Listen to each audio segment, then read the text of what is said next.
I'm Alyssa Cooper. I'm the chair of the IETF, and in case you're not sure where you are in this hotel, you're in the Plenary. So welcome to the Plenary here in lovely London. I will say that on one of the first days that I was here for this meeting, end of last week, I was trying to figure out where my next meeting was in the hotel, and walked over to the elevators and was kind of shuffling with my phone, looking at the floor plan, and I figured out, okay, I need to be in the West Wing, which is where we are now, and then realized I actually don't know which wing I am in at the moment.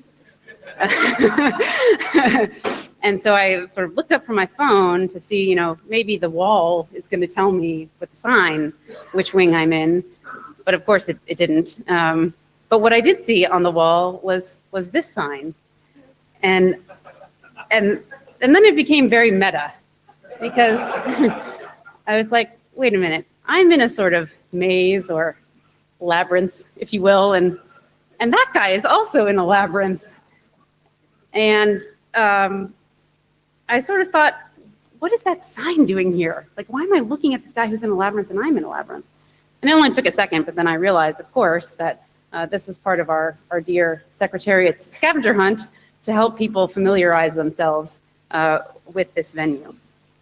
And I just wanted to take a moment to thank AMS and all of the Secretariat folks for all of the support that they provide to the IETF, and in the very unique way in which they understand our needs and tailor to them. So thank you very much.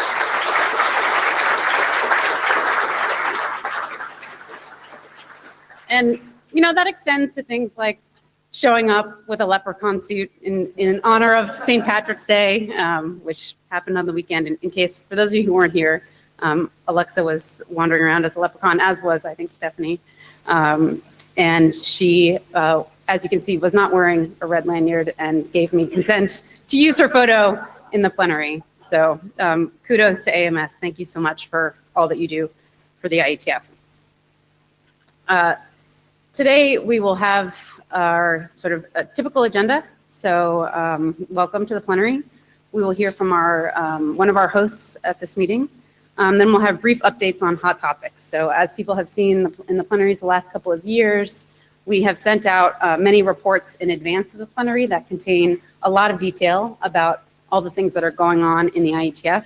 And we are attempting to make the plenary presentations short and to the point, and highlighting just the most current issues for the community. So I will give one of those. We'll have administrative update, an update from the IETF chair, Allison Menken, hear from the past and incoming NOMCOM chairs, and we will hear from ISOC about the Jonathan B. Postel Award.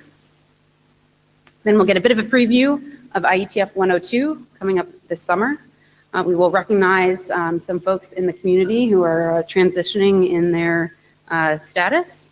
And then we'll have the technical plenary, which I'm very excited about the future of internet access. We have a bunch of great speakers for you, and that's a program that the IAB has put together. And then we'll close out the day with the typical open mic sessions. So first, I want to say a huge thank you to our co-hosts for this meeting, Google and ICANN. Thank you so much for your support of the IETF.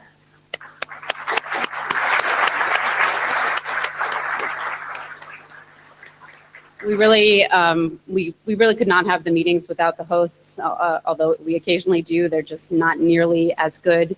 The host plays a really important role, not just through their financial support, but other logistical and administrative support of the meeting, and so we really appreciate that.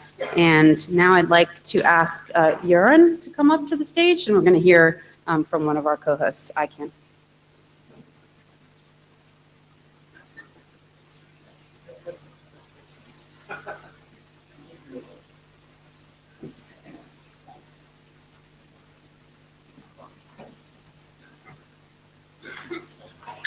Don't you feel alone sitting up here by yourself? Anyway, thank you. I never have received so many instructions going to any meeting since I started for ICANN. I just want to share with you some of them. My first mission here is to make sure that I don't embarrass my team. Where is my team? Hi, team. Yeah, they also told me to be nice and be yourself. That's contradiction in terms, isn't it? And I shouldn't wear a suit and a tie, which most people never seen me have anyway. So I don't know what that. I was actually thinking of wearing a suit and a tie. Yes, for that. Thank you. I don't know how much you know about ICANN itself or myself, but I am called the most nerdiest CEO of ICANN ever. I have a background in switching, routing, mobile, telecom.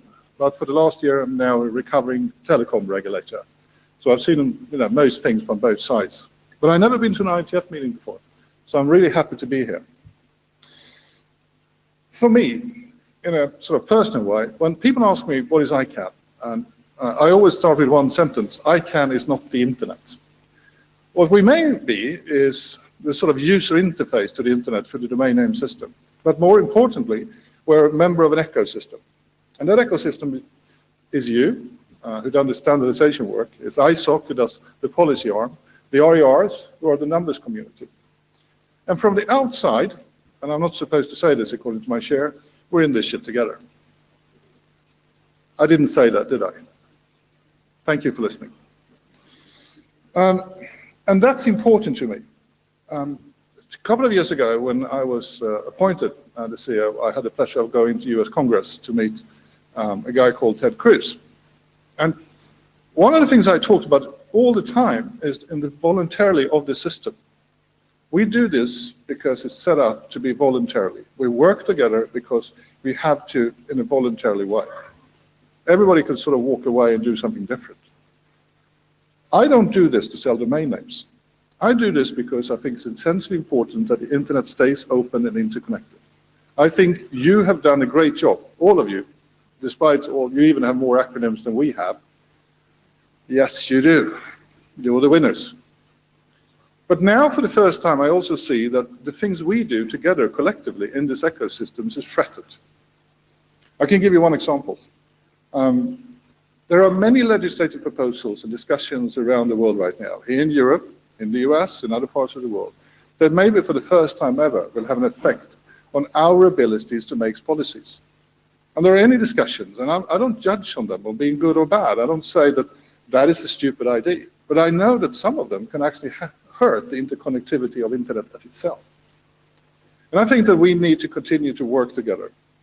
What I heard from this lot this week has been very interesting, and my team has been stopping me for going in or having opinions about technical stuff which I don't know about. That is otherwise what I love to do. But to continue this work together, and hopefully me being here and you coming to us and we can work on issue-based together, we can make sure that what I'm here for, and what I know that many of you are there for, is to make sure that the internet stays open and interconnected. We do our part. I would love to continue to work with you. Thank you very much.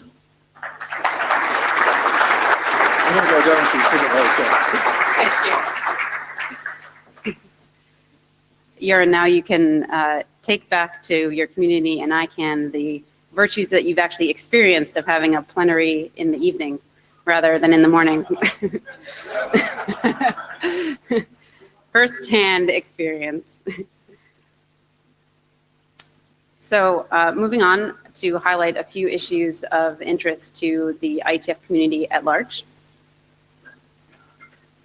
Today I'm going to cover some statistics about participation at this meeting, a new event that we had on Sunday, Hot RFC, a little bit about the side meetings and code lounge experiments that we have continued to run here at IETF 101, an update on the IETF Administrative Support Activity 2.0, IASA 2.0, and just a note about respectful behavior in the community.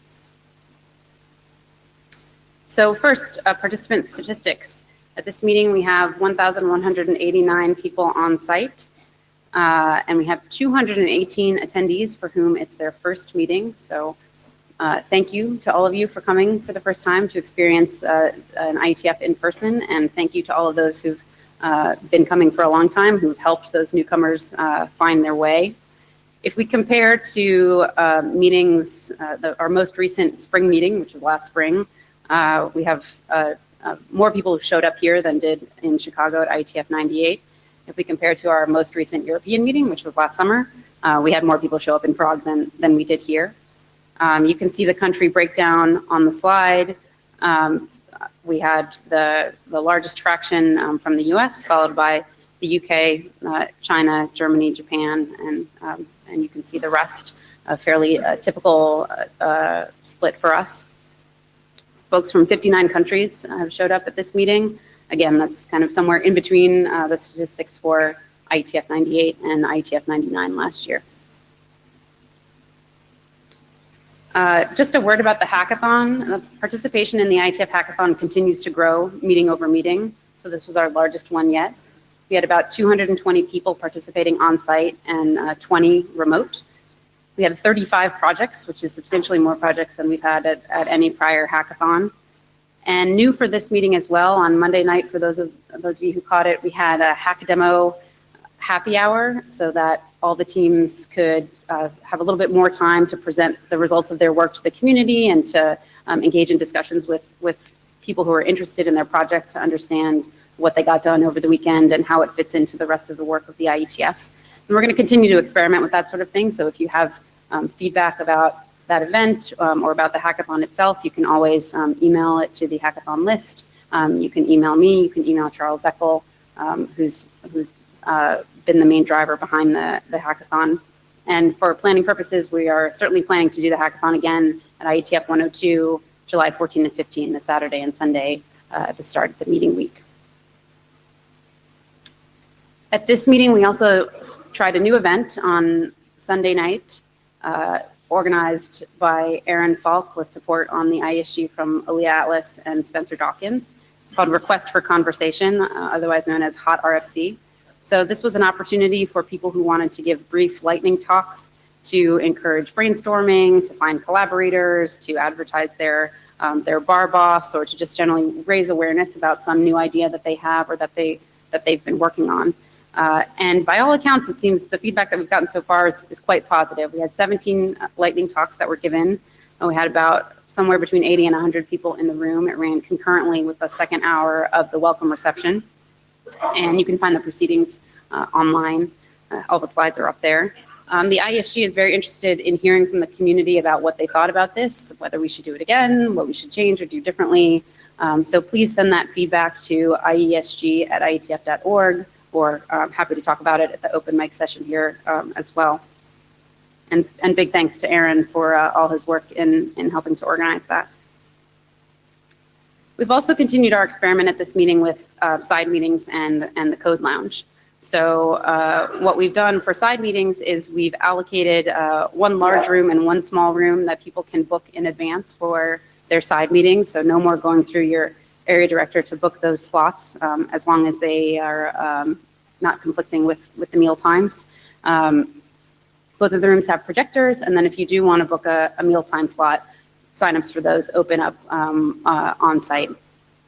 And just a reminder for people who are thinking about using that again in the future, that we do have the IETF meeting rooms policy, which specifies which kinds of meetings can be held as side meetings and which ones are considered corporate meetings that require a payment.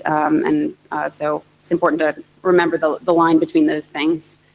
The Code Lounge is a portion of IETF meeting room space which has been set aside for people to get together and hack together to continue their activities from the hackathon or just generally do some development work on the side of the IETF meeting.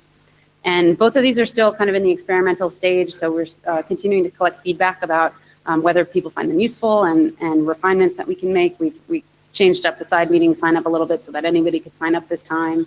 Definitely interested in your feedback about these experiments. Now to the IETF Administrative Support Activity, or IASA 2.0.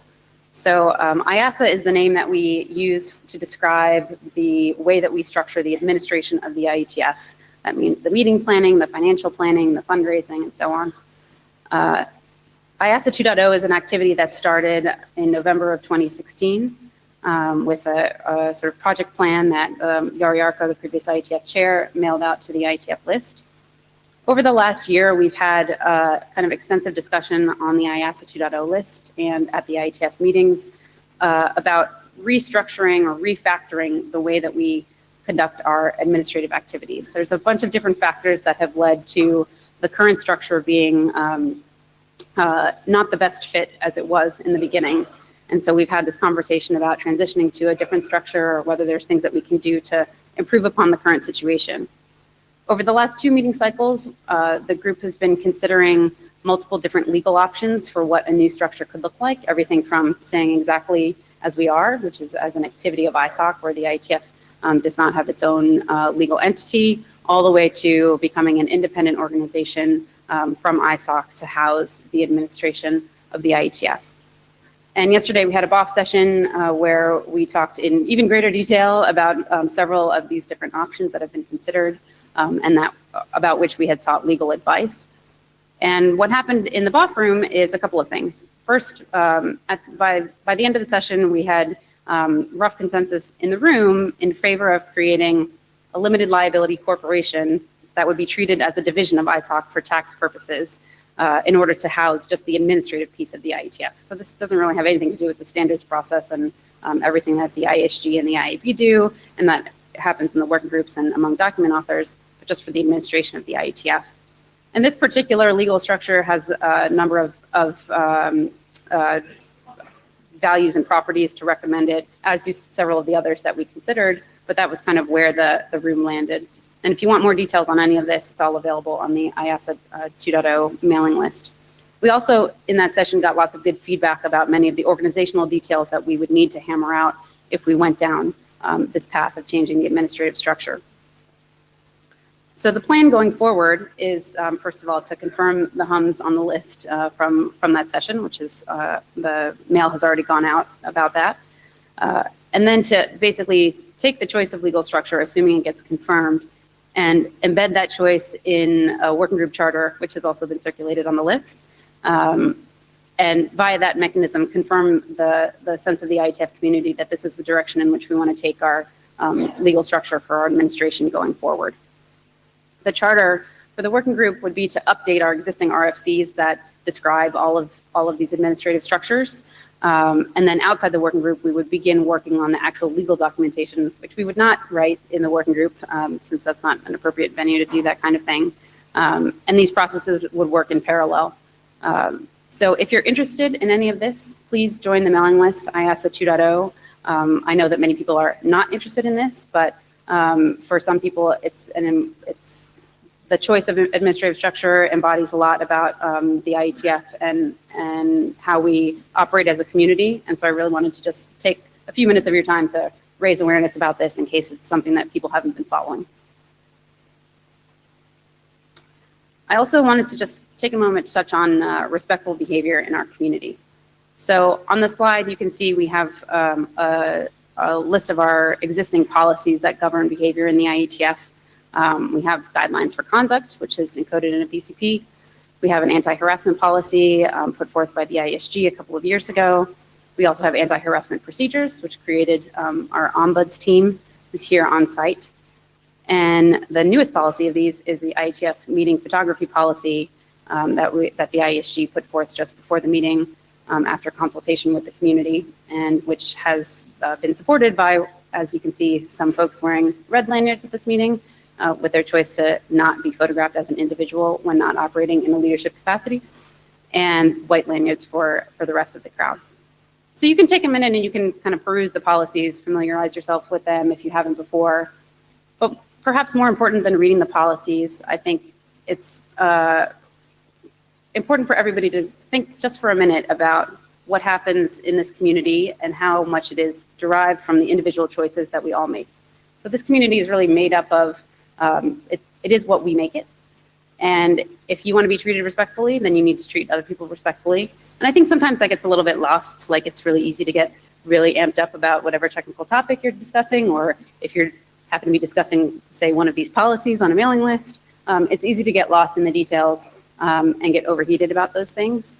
And I think it's important for all of us to kind of take a check sometimes and think about, are we conducting ourselves in the best manner possible to achieve the goals of the IETF?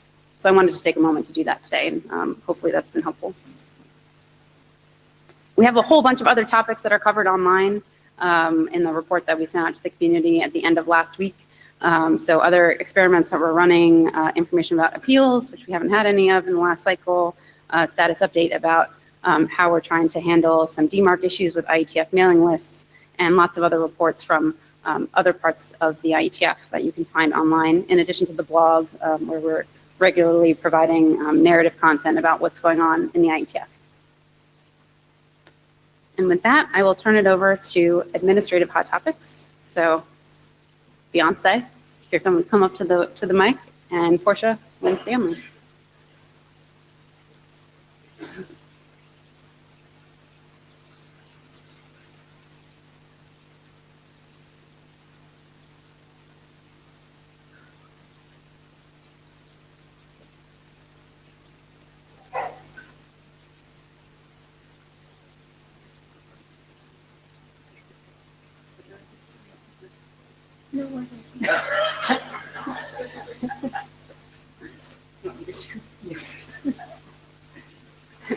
Okay.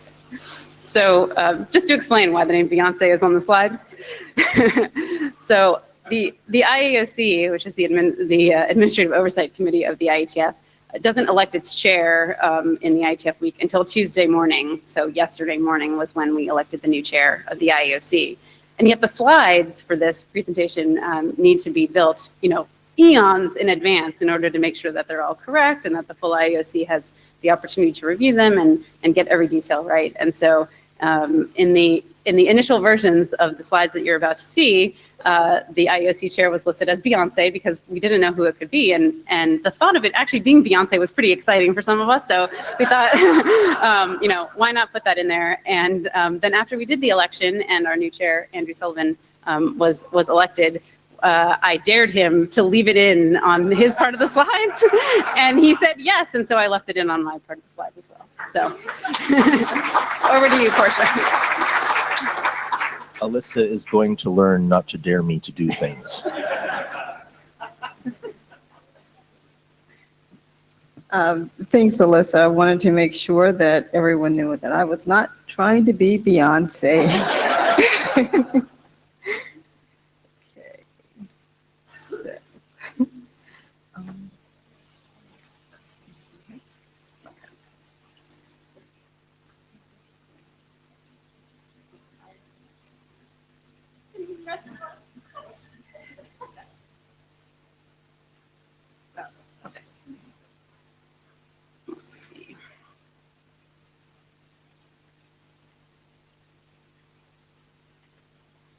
Sorry, that was one back.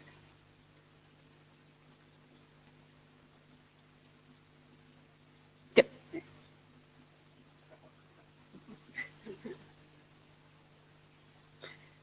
okay, so I'm here to thank our host again, and Google and Icon, our co-host. We really thank you for everything that you've done to help put on 101. There's no way that we could have done all of this work without you, and we appreciate everything that you've done for us this week.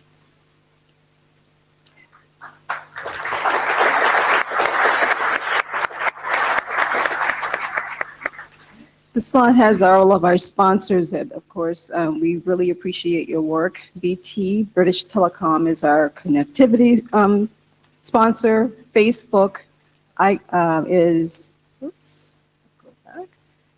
Facebook and Oracle are silver sponsors for us, and Google, Icon, and the Hilton Metropole are the sources for our welcome reception. So thank you.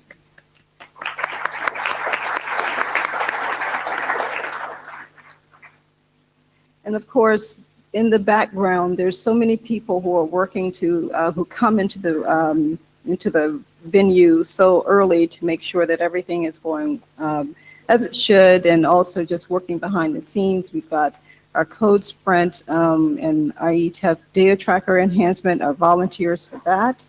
And for some reason, the slides are going faster than I am. And next for the hackathon, thank you so much to Cisco and DevNet. We appreciate everything that you've done for us. We've had the biggest hackathon that we've had to date, so thank you.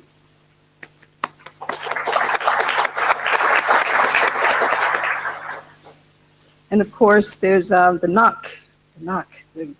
great knock. So volunteers there, we've got line speed, and thank you, Alfred, for you and your team, and MediaCo, who brings in remote participants for the meeting.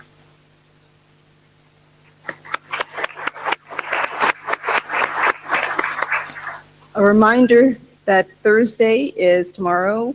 We've got Dave Conrad for Thursday Tech Talk. And hopefully everyone will have a chance, or most of you will have a chance to stop by and for that. And last but not least, certainly, we would like to announce our global host for Montreal IETF 105, July 20th through 26th, 2019. And thank you very much, Comcast NBC Universal.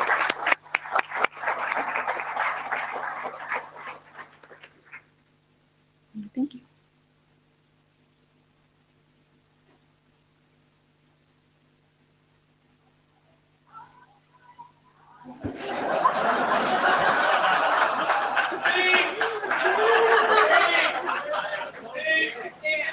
So the problem is that I can't dance.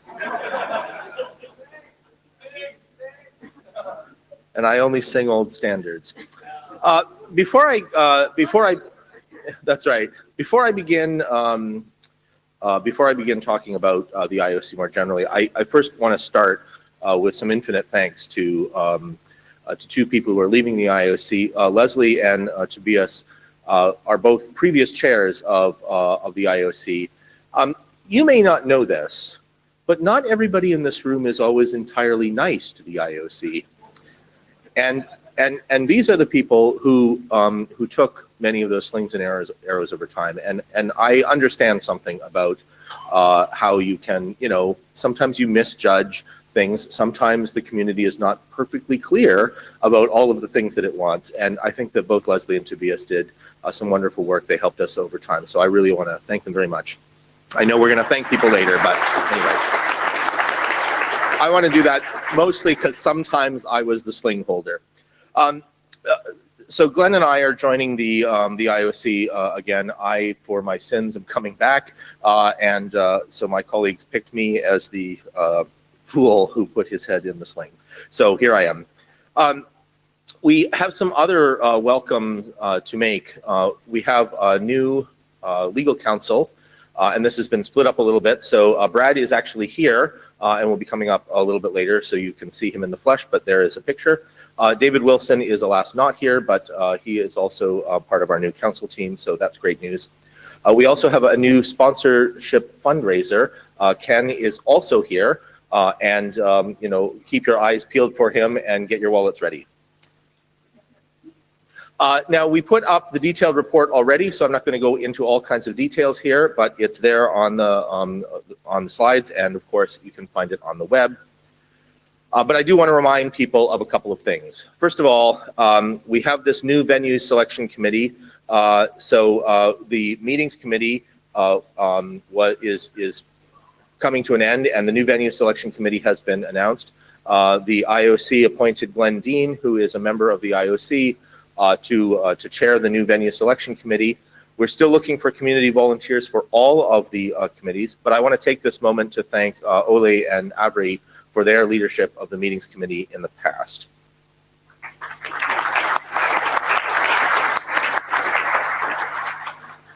Now, why am I standing up here? Well, because of budgets. That's the reason we have the IOC. We're the people who are nominally responsible to you in order, having to do with anything to do with the money here. And the news is not as good as we would like. So we put up the expenses and the annual, the budget, and also the budget narrative that was announced a little while ago, and it's on the list. I urge you to read it. This is how we are accountable to you. We do accounting. So this is something that I really urge you to have a look at, because after all, you paid to be here, or most of you did anyway. And so the budget is not going down; it's the same. But what's really happening is our expenses are static and our revenue is not. It's falling. In particular, we got a problem with meetings. So we're having a hard time predicting what the attendance is going to be, and we don't know why. It would be great if we knew why, then we would have a model and it'd be fine, but actually our model's broken. Our sponsorship, however, appears to be stable. Other challenges there, as there always have been. That's the reason, of course, that Ken has joined us. You know, that part seems to be pretty good, but I'm quite worried about the attendance. So we're going to have to do some things about this. Now, what's been happening in the past is every time we run into a shortfall, ISOC says, well, don't worry about it, we're going to look after that. But that can't go on forever, right? So this year, what we're going to do is we're going to take last year's actual contribution and we just increase the budget by that much, the budgeted ISOC contribution, which means that we better come inside our targets, right? So that's one thing. We're planning to keep the meeting registration fees the same in 2018. There's no current plan to raise them this year, but I want to draw your attention to that third bullet. The current forecast is that we're going to raise the meeting fees next year. And the guidance that's currently in the system is that we're going to do it a little more than 10% and then 3%, you know, in the following years. Now, we have not voted on this, so we have not, in fact, decided this. But it's early in the year, and we want to warn you now that this is coming so that you can start budgeting in your own budgets for it, so that when it happens next year, it's not a giant surprise. So be aware of this is potentially coming up. We will be debating this. We'll be discussing it in the IOC. We have a retreat in April, and there will be, you know, blood on the ground and everything by the time we leave because of the discussions over raising rates. Nobody likes to raise rates, but it's a fact of life. At the same time, we know that IASA 2.0 is coming along. We don't know how that's going to affect IETF finances. There's lots of things that could happen there, and nobody knows what's going to happen. That could affect registration fees as well, so you need to be prepared for that. There is the budget and finance page. I urge you once again to have a look at that budget because that's how we're held accountable to you. So a quick snapshot of the numbers so far. We've got paid attendance of about 1,200, which is just 40 fewer than projected. So this meeting is looking better than the last couple.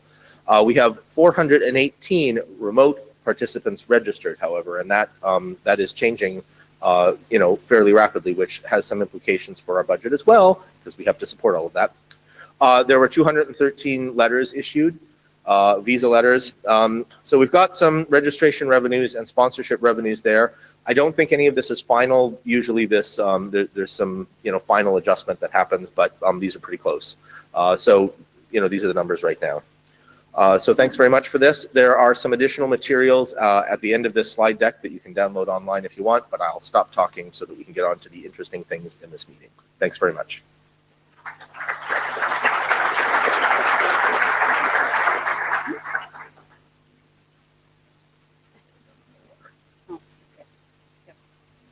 So next we have the IRTF update. So Allison, if you could come on up.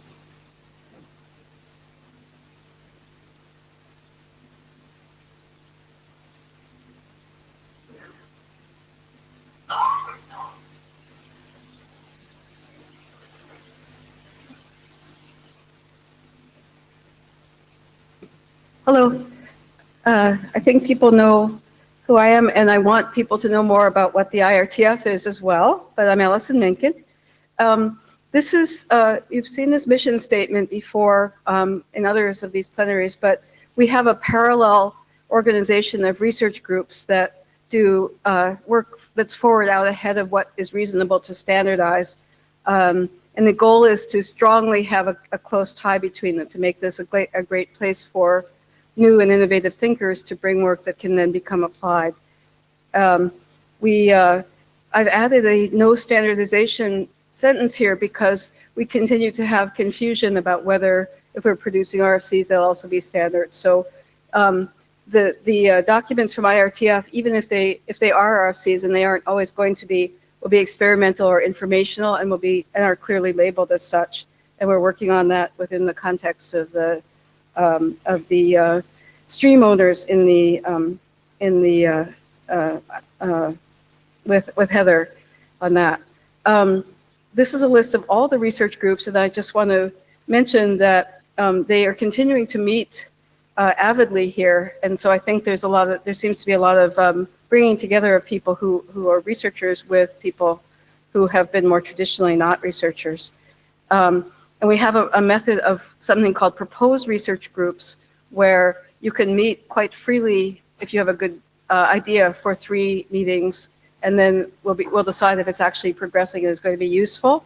So we have 2 of those at the moment: path-aware networking and the decentralized internet infrastructure group that are moving along in that process. And in fact, path-aware had its 3rd meeting yesterday, and the room was strongly in support of it moving forward, and I think that will happen. Another bit of news tonight: the technical plenary is partly brought to you by the IETF, because it's co-organized by the IAB's committee and by the Gaia Global Access to the Internet for All research group. We encourage the groups to meet not only at IETF, but also to meet where the researchers are, and to import people from the protocol community to the more abstract or theoretical groups. And NMRG has been doing this for years, so they're the only one that's actually not meeting here, because they'll be meeting at a conference in Taipei. And then we've started initial discussion, because of some wonderful advocates for it, for a quantum internet research group. And the room there, we didn't actually take a hum. I don't know what a quantum hum would be like, but we did actually ask about, we got some comments about the fact that this might actually be timely now. There's a lot of likelihood that protocols will be developed to manage this really cool low layer that can do quantum entanglement. And those protocols could be developed by not us if we don't take action. So keep your eye on that. Join this mailing list, which is currently called QIRG, Q-I-R-G, and see, it's very interesting. And also, eventually, I've made this joke so many times, probably people have already heard it from me somewhere, but you'll eventually have to call yourselves the classic IETF, and we'll also have the quantum IETF, classical IETF. I've also want to mention that we have a yearly workshop which intends to slightly formalize how we do research being brought together with protocols. And the submission date is April 20th, so it's still in time for you to do your submission. You can either submit a paper that was published in the last year, or a short new paper that would be sort of like a lightning talk. And it will take place in Montreal at the next meeting. What we will do, and this is another experiment, is have the meeting during the IETF week. So it'll be on the Monday rather than co-located, but not during the time. This is intended to help people to attend the workshop. I need to have a conversation with Beyonce about the way that, and team about the way that we're going to handle the registration fees. But the goal is, again, to bring the people together, and we'd like for people to stay and go to RGs and working groups now that so people who've never come.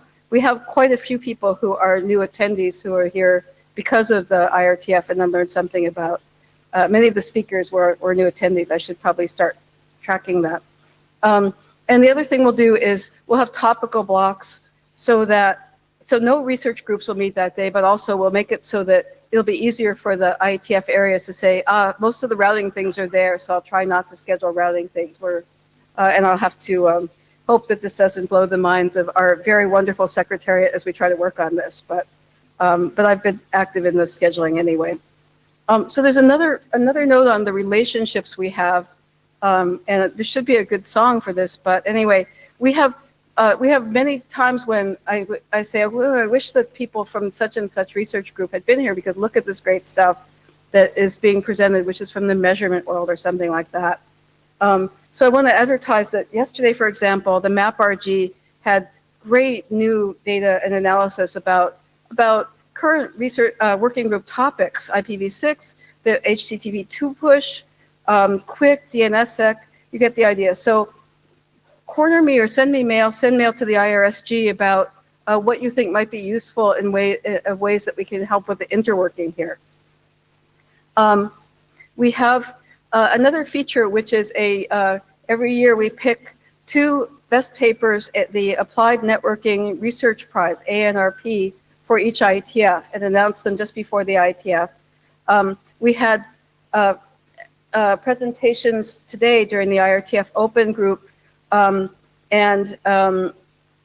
mention them. These are sponsored by Comcast, NBC Universal, and Internet Society, and we're very grateful for that. The sponsorship has been increased this year, and we're looking forward to adding some ability to give more people chances to come back after they've done one of these presentations and continue their engagement.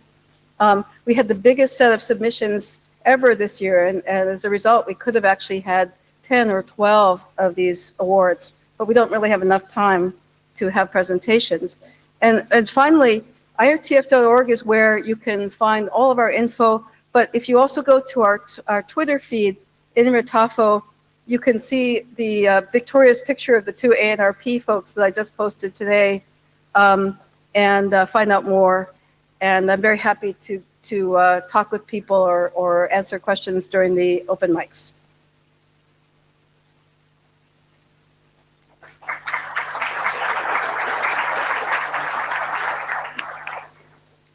Okay, next we're going to hear from the past and current NOMCOM chairs. So Peter Yee and Scott Mansfield, if you guys could come on up.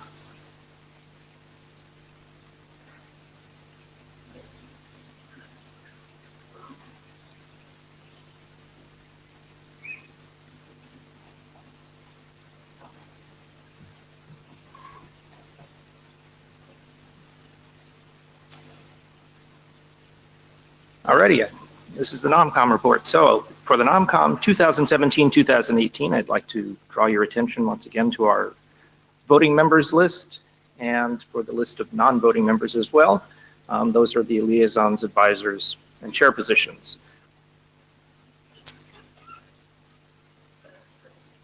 And this is the output of why there is a NOMCOM. We made selections for the IAB, IAOC, and IESG, as you can see there.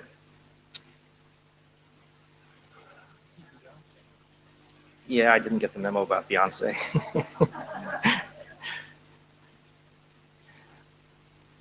As part of the NOMCOM's work, we also bring up some areas of weaknesses. These are things that we notice while we're going through the NOMCOM process, and this is not new. We brought up these issues last year as well. It still remains, these still remain areas of concern. So some areas have very small leadership pools and perhaps even smaller pipelines of future leaders. The internet area, transport area, we just find it difficult to get nominees there, and we would very much encourage anyone who's got the slightest interest in a leadership position to consider running.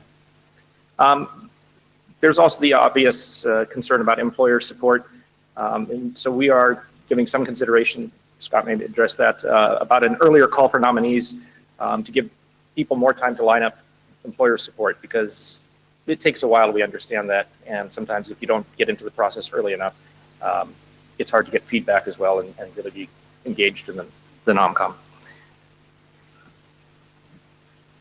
So our requests of the community,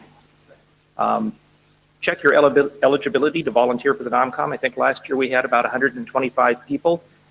You can check online, and you can actually volunteer for the NOMCOM just by putting checking the yes box on the registration form. And I think it looks back a year, so I know that we surprised some people last year when we announced the selections for the NOMCOM, and some folks couldn't remember having actually volunteered. So we will work on that. Also, if you're interested in providing feedback on the nominees, you need a data tracker profile, so make sure you have one of those. And then if you have any specific inputs that you'd like to make that are not necessarily about the actual nominees, but about the area and issues and things like that, do let us know.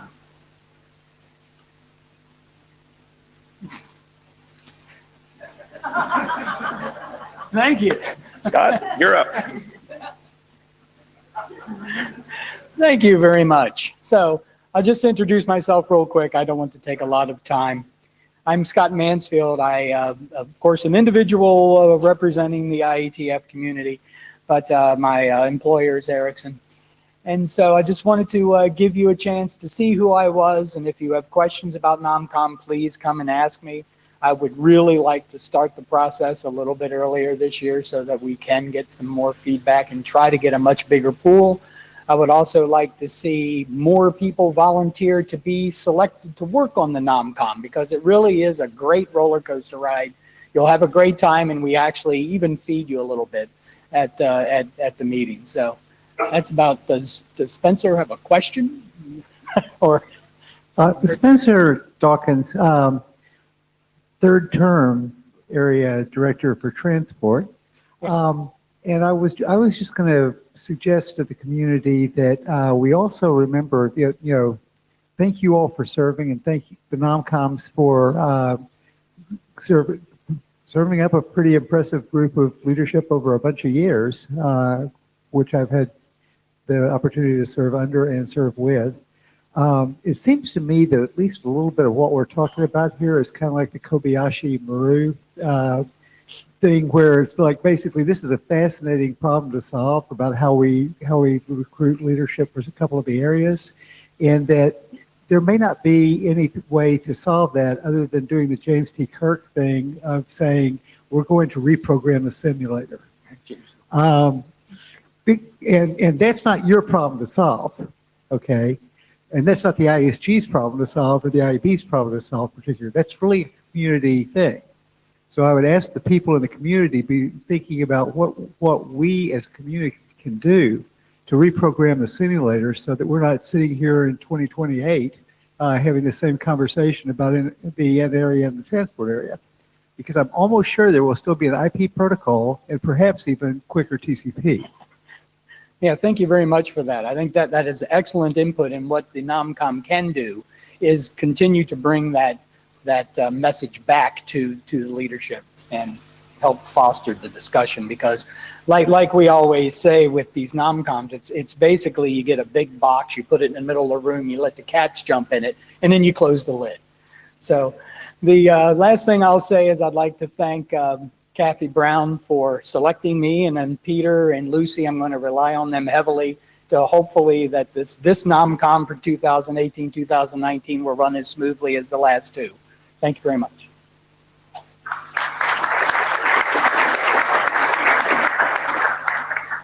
So just a real quick thanks. I wanted to thank everybody who did volunteer for the NomCom 2017-2018. Look for Scott's email shortly asking for volunteers. So if you haven't volunteered previously on a registration form, you can do that by email as well. I'd like to thank all of those who were nominated and accepted their nominations. Obviously, as we've said, we need more of you. A special thank you to the Secretariat, who makes it so easy for us to have NomCom meetings, NomCom sessions here at the meetings. It really makes a difference. And then finally to the tools team for some quick hacks to the data tracker. We use the data tracker all the time. All of the data goes in there, and they made our lives a lot easier. So thank you, everyone.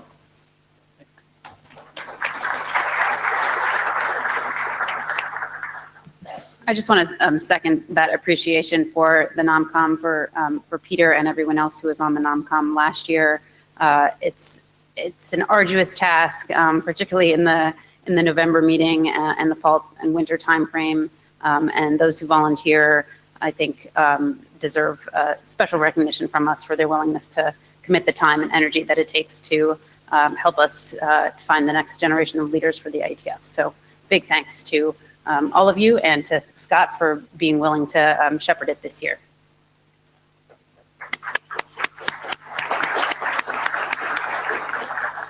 So next we're going to hear about the Postel Award.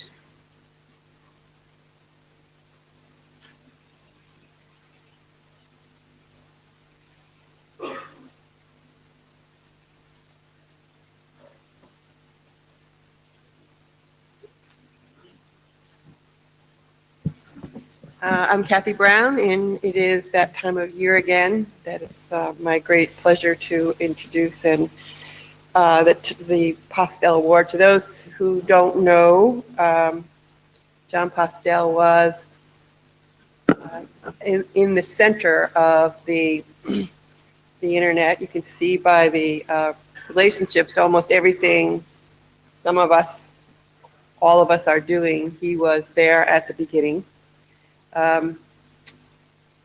He his memory is kept alive in this award. It's kept alive in all of you as well.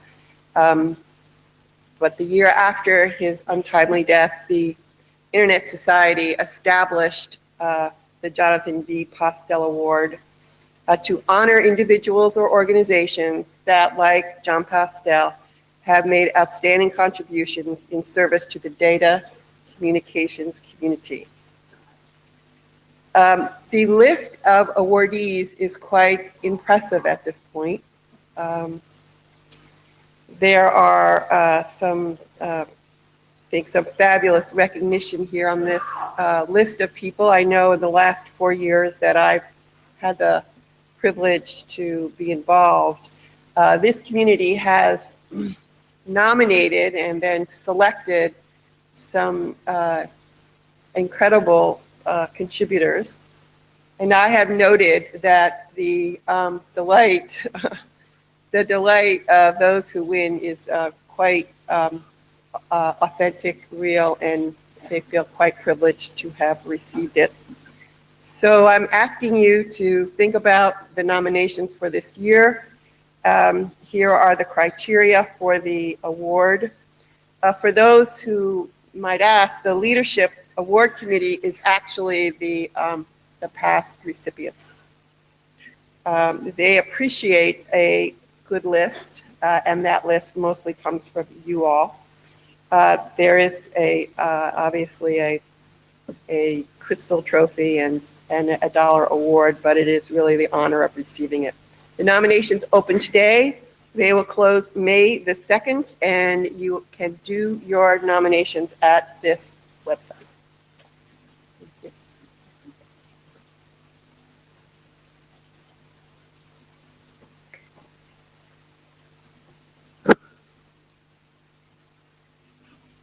So next we're going to hear a preview of IETF 102.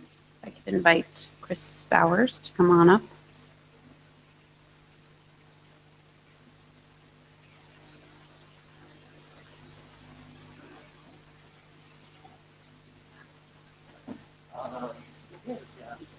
Be up there, but we don't really. Oh, It's just a picture of an amazing slide.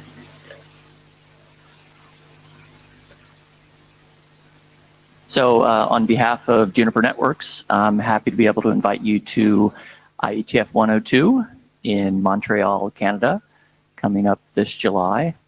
And we're looking forward to another very productive meeting. Thanks.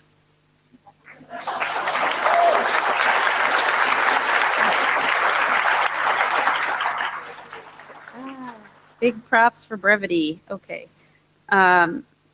So next we are going to recognize a few members of our community. Let's see. And so I'd like to ask Deborah Brungard to come on up. Oh, you're already here. Great.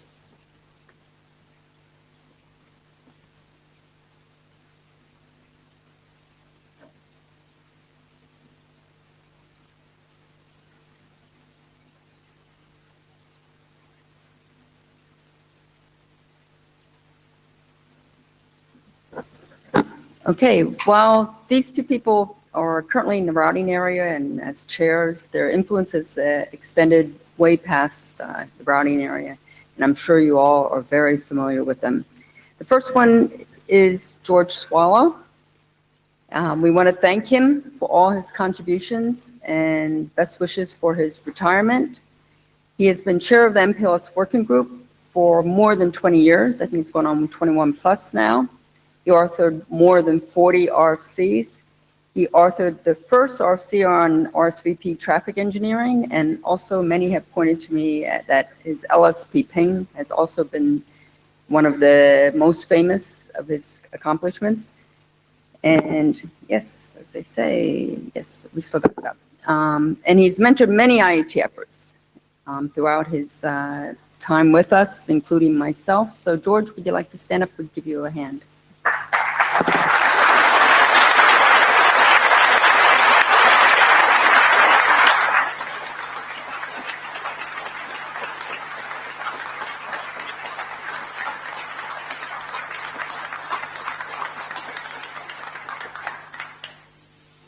Okay, and the next person is a very familiar face to you all also.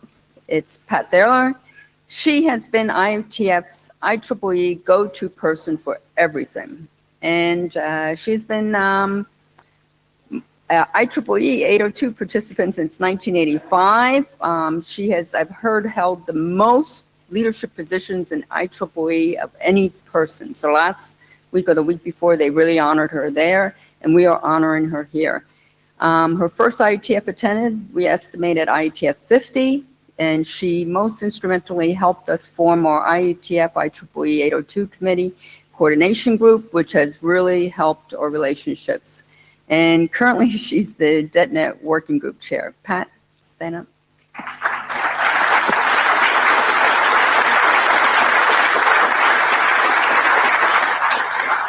Hey, thank you. So thank you to both of you.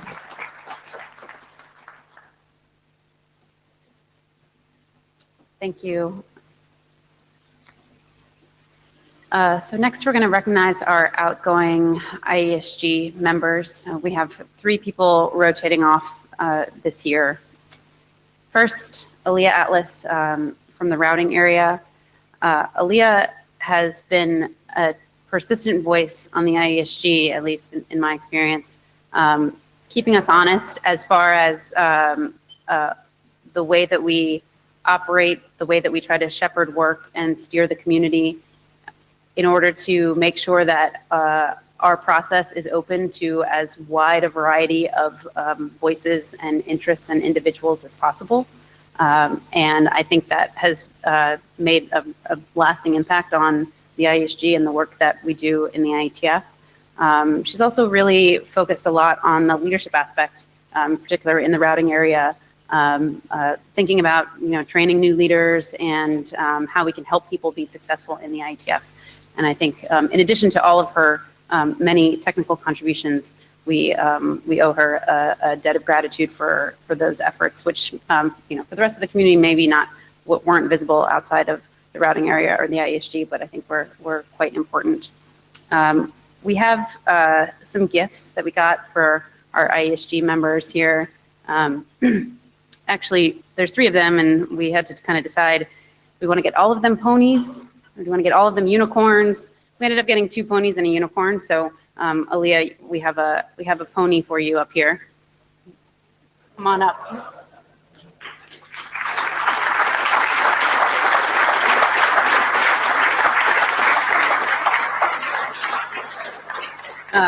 It's actually a pony in a beer mug. One of the groups that Aaliyah has shepherded at length.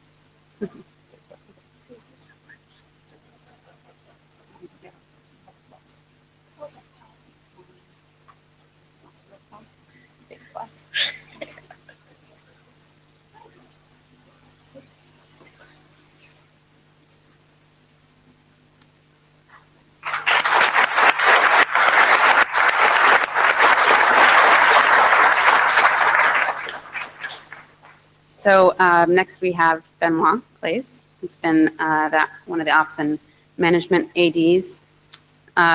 So on Sunday, I think it was the Sunday IESG meeting this week, Benoit put his hand up to speak on some topic. I don't even remember the exact agenda item that we had in the IESG's own Sunday morning meeting. And on Jabber, one of the other area directors immediately wrote to me and said, what do you want to bet he mentions Yang? And the crazy thing is, he didn't. It was crazy. It was like 30 seconds of speaking, and he did not mention Yang. In addition to his many efforts to push Yang throughout the industry and in the IETF, Benoit has been relentless in holding us accountable to being relevant to the industry, to adopting operator feedback and input into the IETF, and to trying to make the IETF a place where that sort of input is welcome and incorporated, and that the on-the-ground experience that operators have is reflected in the standards that we create. And I think, again, that will have a lasting impact, not just in the ops area, but throughout the IETF and certainly in the IESG. So Benoit, your pony comes in a Yang mug, so if you could come on up, we'll give that to you.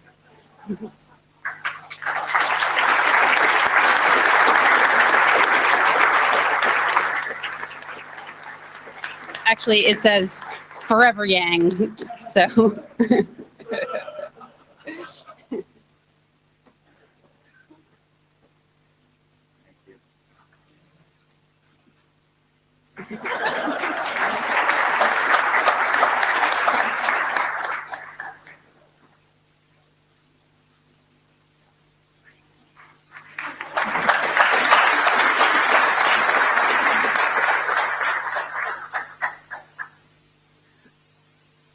And finally, we have Kathleen Moriarty, who will be rotating off as well from the security area. Kathleen has been a stalwart colleague of mine, personally, I would say. We joined around the same time. Has really brought a view from the operational security community into the IETF itself. And onto the ISG that I think didn't really exist in its current form before. And that has, I think, enlightened all of us into many of the aspects that were not often considered in protocol development in the IETF as recently as 4 or 5 years ago. And so I think I hope she will continue to provide that perspective in her future endeavors and as an individual participant. And that we will continue to carry that work forward as we transition to the new IESG. Now, Kathleen, since we had to go with either ponies or unicorns, we got you a unicorn because security area. But it's actually a pretty special unicorn because it's musical when you squeeze it. So yeah, Alexa just showed this to me. So.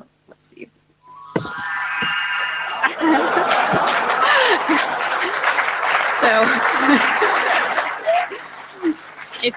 if you can find a way to use this as an individual participant going forward, like bring it up to the microphone with you. I mean, there's all kinds of things that could be done with a musical unicorn, let's be honest. So come on up.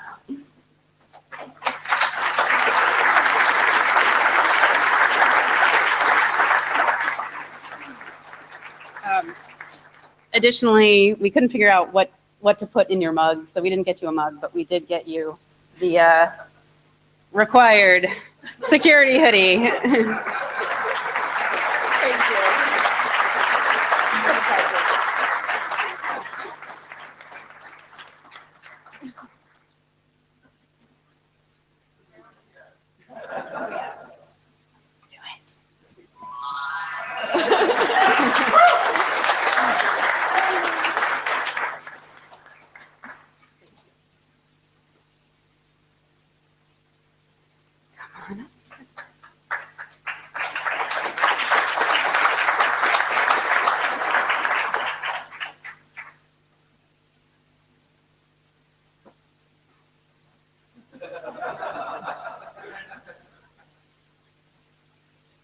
So it falls to me to notify the community when 2 members of the IED have escaped. In this particular year, the escapees are Lee Howard and Joe Hildebrand. I think these guys like each other, so if they would come up together, I'll embarrass them at the same time. First, I want to call out Lee's service to the IAB because he did something that's really important. He was a champion for a particular evolution of the internet becoming the default. So we have seen Lee, in almost any context, challenge us to make sure that whatever we were thinking about, whatever we were building, not only worked on IPv6, that it was IPv6 native in every possible way. And so as a champion of IPv6, he's really helped the whole IAB not just focus their attention on that particular issue, but make sure that that context is the base part of how we think about the network going forward. And I really want to thank him for that service.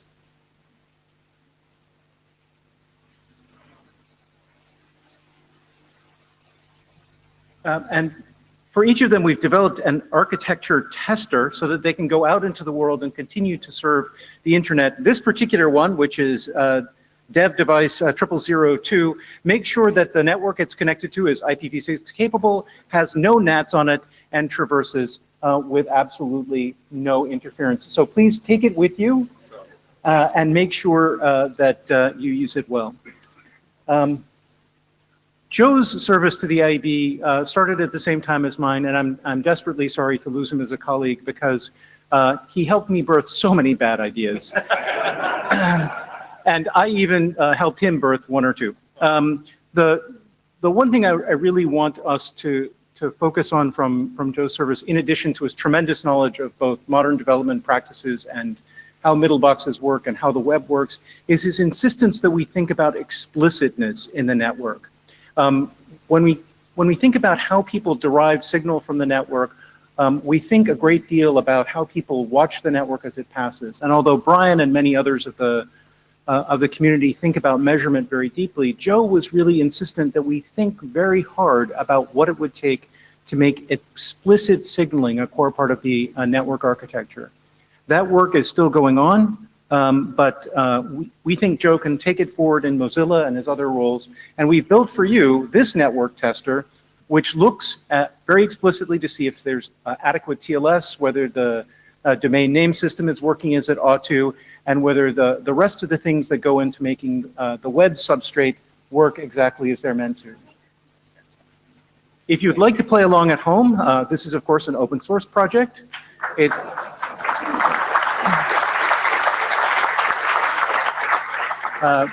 we'd like to thank Yari Yarko for leading it. It's at his GitHub repo, so github.com/yariarko/archtester. It's fully open source. You can add your own tests and change it any way you like. Thank you to both of you for your service to the IEB. Would you like to stand and hold a there's more than one of these plaques. Oh, thanks. So oh, that's right. I'm going to get to pretend you work for Google for a moment. Just hold them up. Thanks to both of you.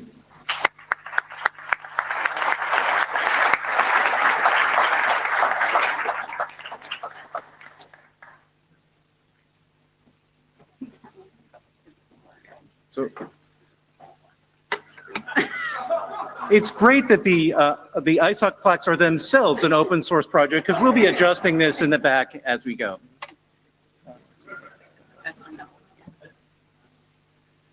Our next appreciation is for Neville Brownlee. Neville, would you come up, please?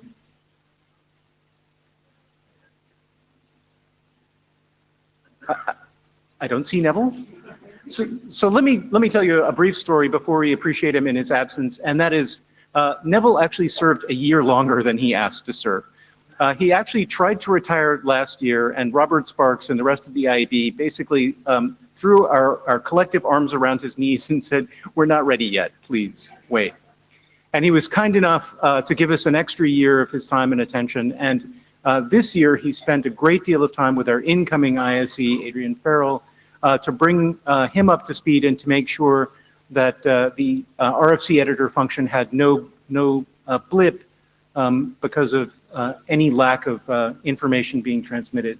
And so, although he has probably escaped for a very well-earned pint somewhere, I'd like you to join me in expressing your appreciation.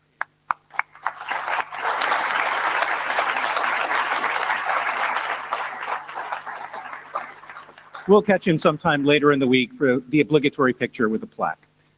Thanks.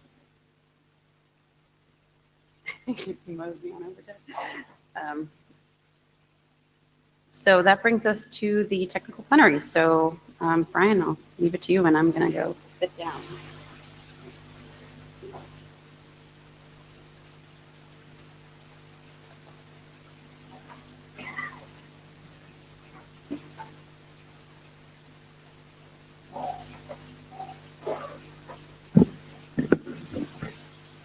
Hi, good evening. I'm about to say something that's going to surprise some people in the room. The internet is a network of networks. Not as good as the Beyonce joke, I know, I'm sorry. So the variety and the diversity of networks that people use to connect to the internet is increasing. So part of this is due to innovation and access technologies.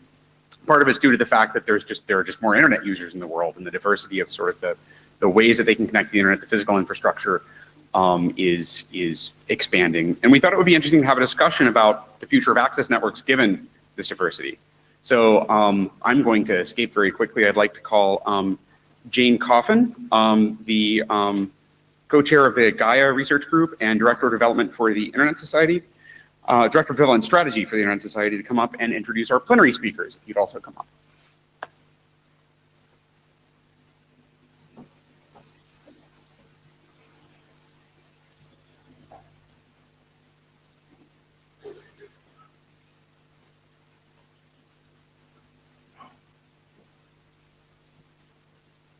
Good evening, and thank you very much for staying. We have three fabulous speakers. I'm not going to speak very long, but what I am going to do is let you know who is up here with me.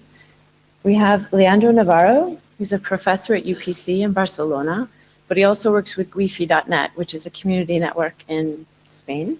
We have Steve Song, who, if you haven't seen his Many Possibilities.net website, take a look. Don't crash it right now. But he has great mapping, and is one of a fabulous host of humans that I work with on community networks. John Brewer knows a lot about community networks and a lot about what's up in the sky with satellites. So if you give us 1 sec, we'll get started. I just lost my phone and got it back, so I'm very excited.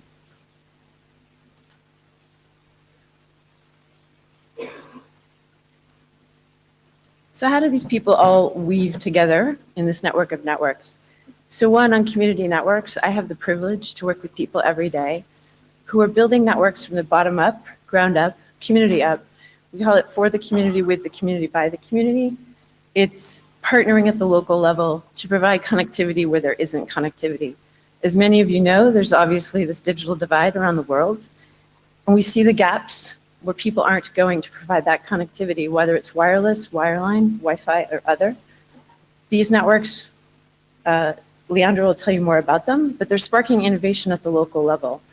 And we're stealthily using major meetings like the IGF. I know that can be a point of contention for some, but we support the IGF for many reasons, but we're using it to bring community networks together so they can meet each other, know each other, and do more work at the technical level. On the mapping of infrastructure side and resources, the spectrum cocktail, Steve will talk about that. And you'll see some of the stories with respect to infrastructure gaps from his maps. Then we'll move over to John to talk about the future in the sky. Many of you also know that with respect to spectrum and satellites, you need orbital slots, something very important. We don't do that here. The ITU helps out with that, but that's part of hanging the birds in the sky. So that's a network architecture that meets Spectrum Plus with technical innovation. And the question is that really going to be the future of connectivity? So I think satellites are almost as cool as submarine cables, but that will be up for you to decide. Each of our speakers has 12 minutes, then we'll take Q&A. So Leandro, you're up first.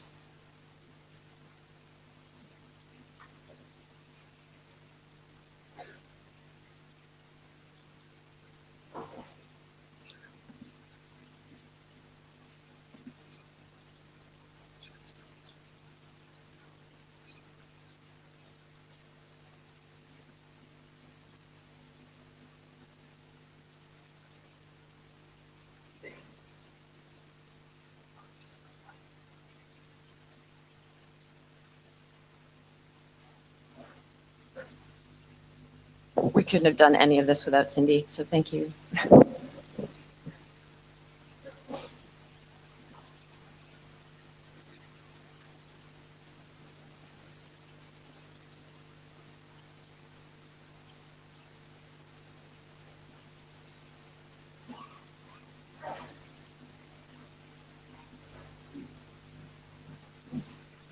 Hi. Okay, so I'm going to start talking about the local part of connectivity. So this is about community networks, or in other words, this is about everyone, but not everyone in the room, but everyone in the world. And that is not initially technical. It's about rights, human rights. So if you look at Article 19, well before the internet appeared, It says that we have the right to seek, receive, and exchange information and ideas through any media. And now we are talking about the internet. So we all know not everyone has access to the internet, but even worse, not even everyone can provide it. So this is quite diverse. If we look at this map about the world's population, you see it's quite diverse in density. If we focus on the part we are, like London and that column, we see that Europe is well populated, as it is most part of Africa. But when we move to, let's say, the IP space, Europe is there. It's a hot area. Even the northern part, which is not that populated, it's also well connected. But you don't see Africa there. Why? Well, we know, and it has to do also with any other type of infrastructure. So when you look at electricity or lighting, you see that Europe is bright, whereas Africa is not. So we know there are many obstacles, but we are aiming, or I think many of us are aiming to what people call it the universal service. So it's the right of having functional internet connection that is affordable. Affordable means different things for different locations. And in the end is to participate in society. We know how to do it in urban areas, in rich areas. It's very easy because people is close to each other, so infrastructure is easy to deploy. And how about rural areas? I mean, places where people is spread out, and maybe they have less money to spend. So the solution to have sustainable infrastructure, sustainable services, it's a combination of business models, diversity in business models, and technology, diversity in technology. So just looking quickly about what is the distribution of offline population, that there is a kind of market, a big market in Africa by more than about 1 billion people. If you look at Asian Pacific, 2.4 billion. So I think it deserves a lot of attention. Also, when you look at the gaps, there is, in addition to the geography, there is a gap of gender, there is a gap of income, there is a gap of non-being in urban areas, there is a gap of age, there is a gap of education. So there are many gaps. And well, I mean, it's a challenge, really, to deliver in such a diverse environment. Again, we know how to do it for the world economy, for the rich countries. It kind of works in some local markets. Definitely is very difficult in what they call it subsistence economy, where there's little money, little formal structures, and basically survival. So how do we offer? How do we provide affordability? Well, there is one model we know is we bring the connectivity to them, and then, well, they pay if they can. Or the other way is like we try to help develop those infrastructures locally and bootstrap an economy in a way. So within farms, fields, and less profitable places, they found out some time ago that that is possible to do that, not at market prices, but maybe at local provision. And people learn, and there are many examples, people learn how to do it, and they created their own infrastructures. So that's what we call community networks. I mean, networks which are, we call it crowdsourced, which are built by citizens and by contribution and interconnection. Sounds like the internet. And then, so we end up having a shared networking infrastructure. And that infrastructure is built on anything that works, that is cheap enough, that it's interoperable enough with the different other components. So you will see community networks are not by far homogeneous. Anything is interconnected. And then governance is quite open. It's like, you will see some examples later, or one example. It's open to anyone. It's cooperative. sometimes because there is no other way than doing it at cost. There's no margin for profit, initially at least. Who invests? Anyone. Anyone. Small investments together produce results. And of course, it's open to anyone. So openness, in many senses, is critical for the development of these local infrastructures. This is how, for instance, looks like one of these networks in a semi-rural area where you see a lot of connections, a lot of homes connected through Wi-Fi links. This is part of GifiNet, which in a way is a small internet in this region of the world. Many local networks, many groups, they connect with each other and then they share some internet connection. All these islands are not, in many cases, are not interconnected among themselves. They just belong to a community that have common governance principles. So they are not like a restaurant model, we call it. Like it's not that you have to go to a licensed place to get connectivity. Of course, that is the operator model, but it's more like a homemade, home-cooked connectivity produced by volunteers that become sometimes operators, small operators, based mostly on Wi-Fi, nowadays also including fiber.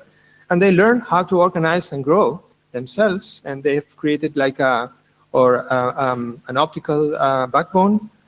They share a number of internet connections. They are very successful in traffic and interconnection with the local exchange. And this is only like in about 12, 13 years. The governance of many of these community networks, there are hundreds around the world. They are typically based on the idea of a commons, or of an infrastructure commons, similar to fisheries, community forests. I mean, it's an old model formalized by Elin Rostrom on Old Price of Economy. And of course, the objective of these initiatives is about sustainability, mainly, which is, they call it avoiding the tragedy of the commons. And ensure that everyone has an opportunity to expand the network and use the network. And everyone means not only citizens, but also professionals, small companies, private, public organizations that benefit from that infrastructure in that place. So, you know, if we want to address the problem of these diverse needs of the unconnected, there must be multiple business models probably adapted to different local conditions. We know the large operators, we know the WISPs, we know, for instance, community networks, and then they differ in many aspects, which is good. So we can find the optimal solution. And also, we have to be careful because technologies usually come already with some business models. Think about GSM or 5G, they have the operator model behind. But also there are more decentralized technologies like Wi-Fi, Mesh, Bitcoin, all that stuff, which allow these kind of initiatives. And of course, all these models are supported by the idea of infrastructure sharing, which makes things more complicated, but less costly. And open access networks are useful, internet exchanges are useful. Even some community networks become that along the growth. So related to our IETF community, community networks are places for experimentation, basically. So you find anything. I mean, GifiNet has a lot of autonomous systems. They use BGP, they use OSPF, any kind of routing protocol you can imagine, someone tried.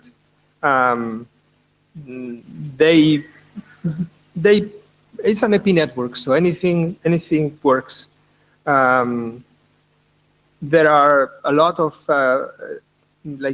expansions towards creating a regional internet exchange, about experimenting with network virtualization, anything.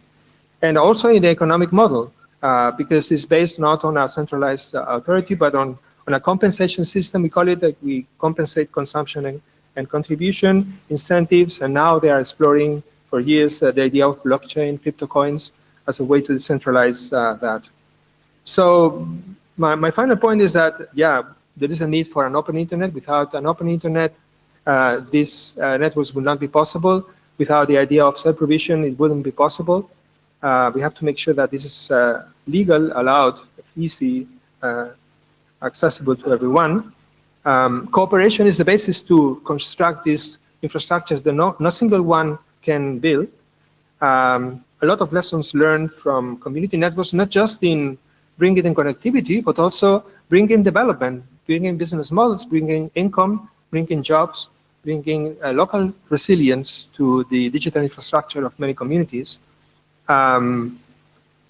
We need standards, we need interoperability, we need commodity components, we need ways to incrementally upgrade the networks, we need to decentralize all the aspects. And my point is that I think that connectivity for the next 50% of the global population will come bottom up. And that's a hot topic of the Gaia working group, so you are welcome to come tomorrow to discuss the details. Okay, thank you.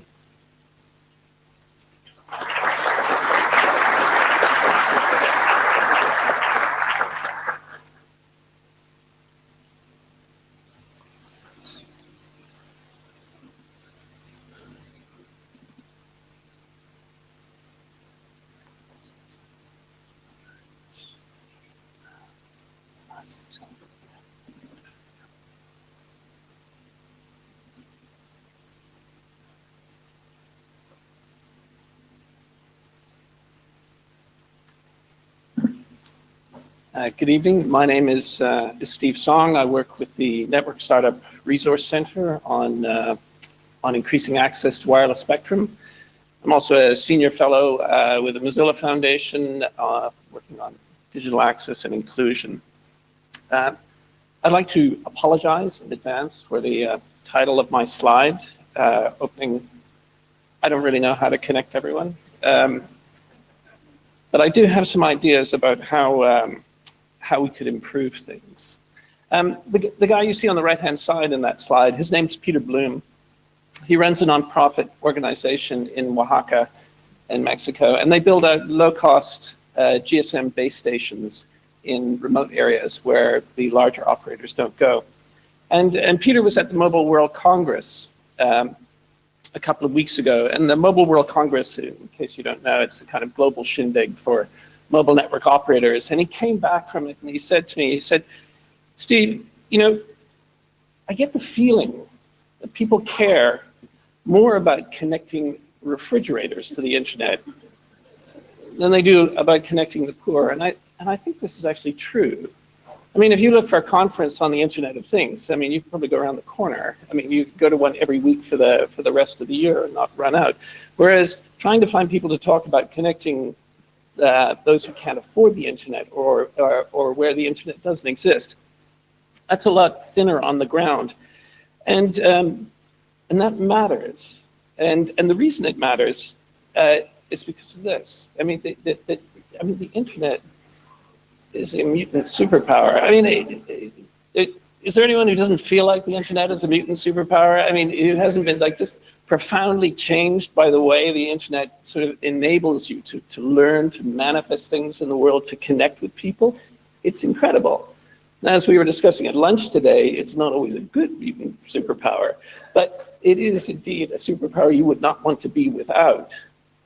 And the problem then is that for those without access, they're moving backwards only by standing still as the internet becomes a more and more valuable resource. And so by not focusing on connecting the unconnected, we're creating an increasingly large digital divide. And this is not okay. At least it's not okay for me. And so most of my work is in sub-Saharan Africa. So I want to talk a little bit about the sort of technological development of access. And I'll start here. This was 2005, and The Economist had worked out that mobile phones were actually going to be the big thing in terms of access. And indeed, you know, even in 2005, we had no idea just how important mobile phones were going to be in terms of connecting those without access. And that was before you could actually get the internet on mobile phones. And there was a general perception, and I think it persists now, that basically the problem solved, right? Mobile phones are just going to sort of eventually connect everyone. But the reality isn't actually like that.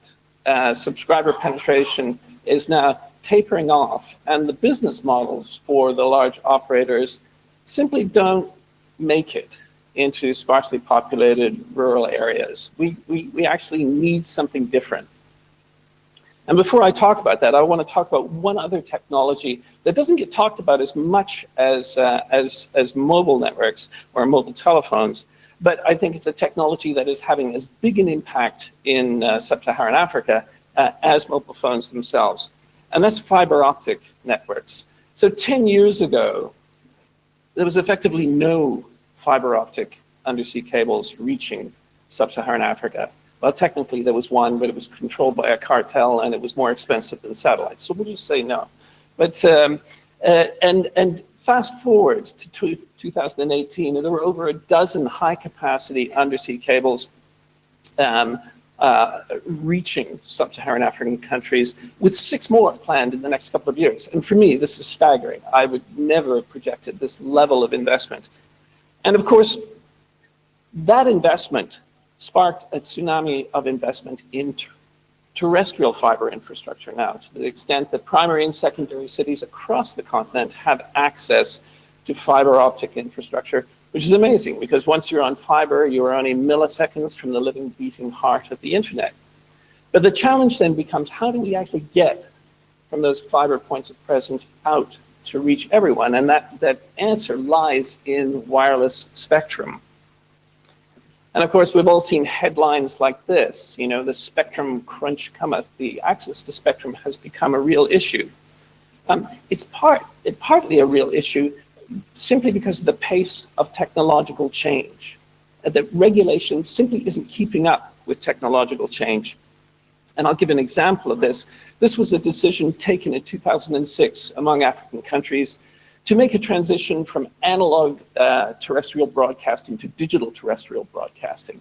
And it was projected it would take about 10 or 11 years, which is pretty speedy by regulatory standards for the refarming of spectrum. And mostly it hasn't quite kept up with that. It's not done yet. But what is interesting is what 2006 did not know about the future. It didn't know about the smartphone, which was going to be introduced in the next year. Actually, it did know about Netflix, but the prime means of delivery of Netflix in 2006 was the US Postal Service. And it didn't know about tablets and the confluence of those things, streaming media on tablets. So while this decision was chugging along, technologies just blew right past it in terms of the delivery of media. And this is going to happen more and more. We need regulations that can cope with the pace of technological change. And we need access to spectrum. And so as demand has exceeded the administrative availability of spectrum, we needed a model for making spectrum available. And the dominant model is now the spectrum auction, which the economists tell us is the fairest way of making spectrum available, because those who value it are willing to pay the most for it. But it becomes problematic, especially in poor countries. Now, these are some spectrum auctions in the last 4 or 5 years across a number of African countries. And what you can see there, the price paid for spectrum is between $25 and $100 million. But that's the successful bidders for that spectrum were a maximum of 1. And that's typically the largest mobile network operator or the incumbent who got access to that spectrum, or in fact, sometimes it's none, because the actual price floor of the spectrum is so high. And what happens when the price floor is that high? You don't get the competition that you wanted from the auction in terms of multiple winners. But also recent research suggests that very high fees paid at auction for spectrum leads to lower quality networks, to reduced build out, and worst of all, to higher prices for consumers. But this is the future we are promised. This is right now in the UK, there's an auction going on for 5G spectrum, and that mobile networks will solve all these problems by rolling out everywhere. But in fact, this is not going to lead to increased rollout into poor, sparsely populated rural areas, because this model doesn't incentivize anyone to do that. And then there's another piece of spectrum, a tiny unloved corner of the spectrum band, the ISM bands, and Wi-Fi, which, I mean, I think we all know and love. But the meteoric rise of Wi-Fi technology in terms of its pervasiveness and embeddedness in everything is absolutely phenomenal and doesn't get sufficient recognition by regulators in terms of its impact. And it's not just Wi-Fi in Heathrow Airport in this hotel. Across the African continent, there has been in the last 2 to 3 years a spectacular rollout of Wi-Fi enabled networks. And those models some are community-led models, some are government-led models, some are commercial models, but it happens because the technology is cheap and powerful and because you don't require a license. The barrier to actually rolling it out is very, very low. So you have, and the way I sort of think about it is, if you've seen the movie Aladdin, and the genie describing himself, phenomenal powers, itty bitty living space, and that's that tiny amount of spectrum that is available for Wi-Fi. It is quite small compared to the rest of the available spectrum. One of the things we could do is simply expand those ISM bands a little, especially in 5 gigahertz. Just by expanding those ISM bands, we can increase the amount of innovation that goes on by community networks like GIFINet. But it doesn't stop there because there's a host of new companies out there building incredibly inexpensive power technology, inexpensive low power and low cost technologies. And those might be in dynamic spectrum like TB white space technologies. They might be in a new generation of LTE base stations. But what's the point of having a $3,000 LTE base station if you pay $25 million for your spectrum, right? It throws the entire sort of, affordable access business model off. So we need new models. I mean, our current regulatory frameworks for spectrum are a bit like a 19th century hotel, where Baron Sternberg has his room reserved, whether he's traveling or not, and many of the rooms are empty. And it's just not an efficient way of making things happen. And one thing we know about software is it's very good at resource management. So a more Airbnb style approach to the allocation of spectrum might serve us better. And not just for spectrum that's been unassigned, but even spectrum that's been assigned to operators where they aren't using it. Perhaps they can get a rebate on their universal service obligations by allowing other people to use that spectrum. So the way I think of it, and I'm trying out a new metaphor, so bear with me, is like a jar filled with these large rocks, and that's our current regulatory regime. Is just we have a jar, we have large rocks, and we have the jar, but the jar looks full, but it's not. It's actually less than 50% of the volume of the jar, and what we need are smaller. We need regulation for smaller operators, whether they're community, nonprofit, for-profit, or municipal, to be able to fill in those gaps, whether they're regional geographic gaps or niche sectoral gaps. We need a new framework that has, as this jar has smaller rocks. But the last point I want to make here is that as we do that, it turns out that not only do we need regulation for smaller operators, we really need more diversity in the access networks themselves. Because when you get identical business models and identical investment frameworks, as we see across mobile network operators, it's very hard for there to be real competition. What you ultimately get is a kind of race to the bottom in technology, or in terms of service.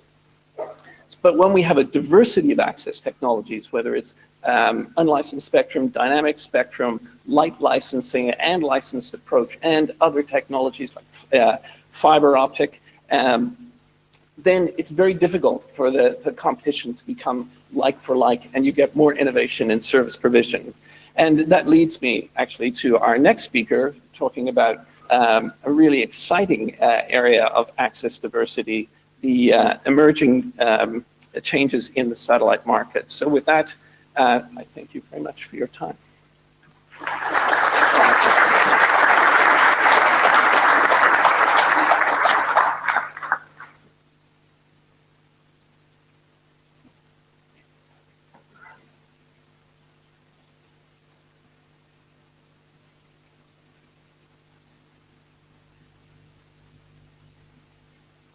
All right, thanks, Steve. John Brewer, as you can hear from my accent, I'm from New Zealand. My talk is premised that the future is up in the sky. We're going to be talking about satellite. And to talk about the future, we need to understand a bit of language. So first, we're going to start to talk about why we need satellite. Then I'm going to introduce you to the three main orbits and their latencies of the satellite networks. We're going to talk a lot about radio spectrum. We're going to talk briefly about satellite architectures, and I'm going to take you through three new commercial ventures. So first off, why we need satellite. This is pretty easy. This is a chart of the cost and relative cost and complexity of various technologies servicing broadband access with population density along the x-axis. Once you get to 10 or fewer people per square kilometer, satellite is less costly and less complex than any other access method. I've adapted this chart from a Communications Research Canada chart they submitted to the 802.22 working group about 15 years ago. It's an amazing chart, though, and it holds true today. So we're going to get into the orbits and latency. Here I've got a scale drawing here of the Earth with the three main orbits we'll talk about: low Earth orbit, LEO; medium Earth orbit, MEO; and GEO, geosynchronous orbit.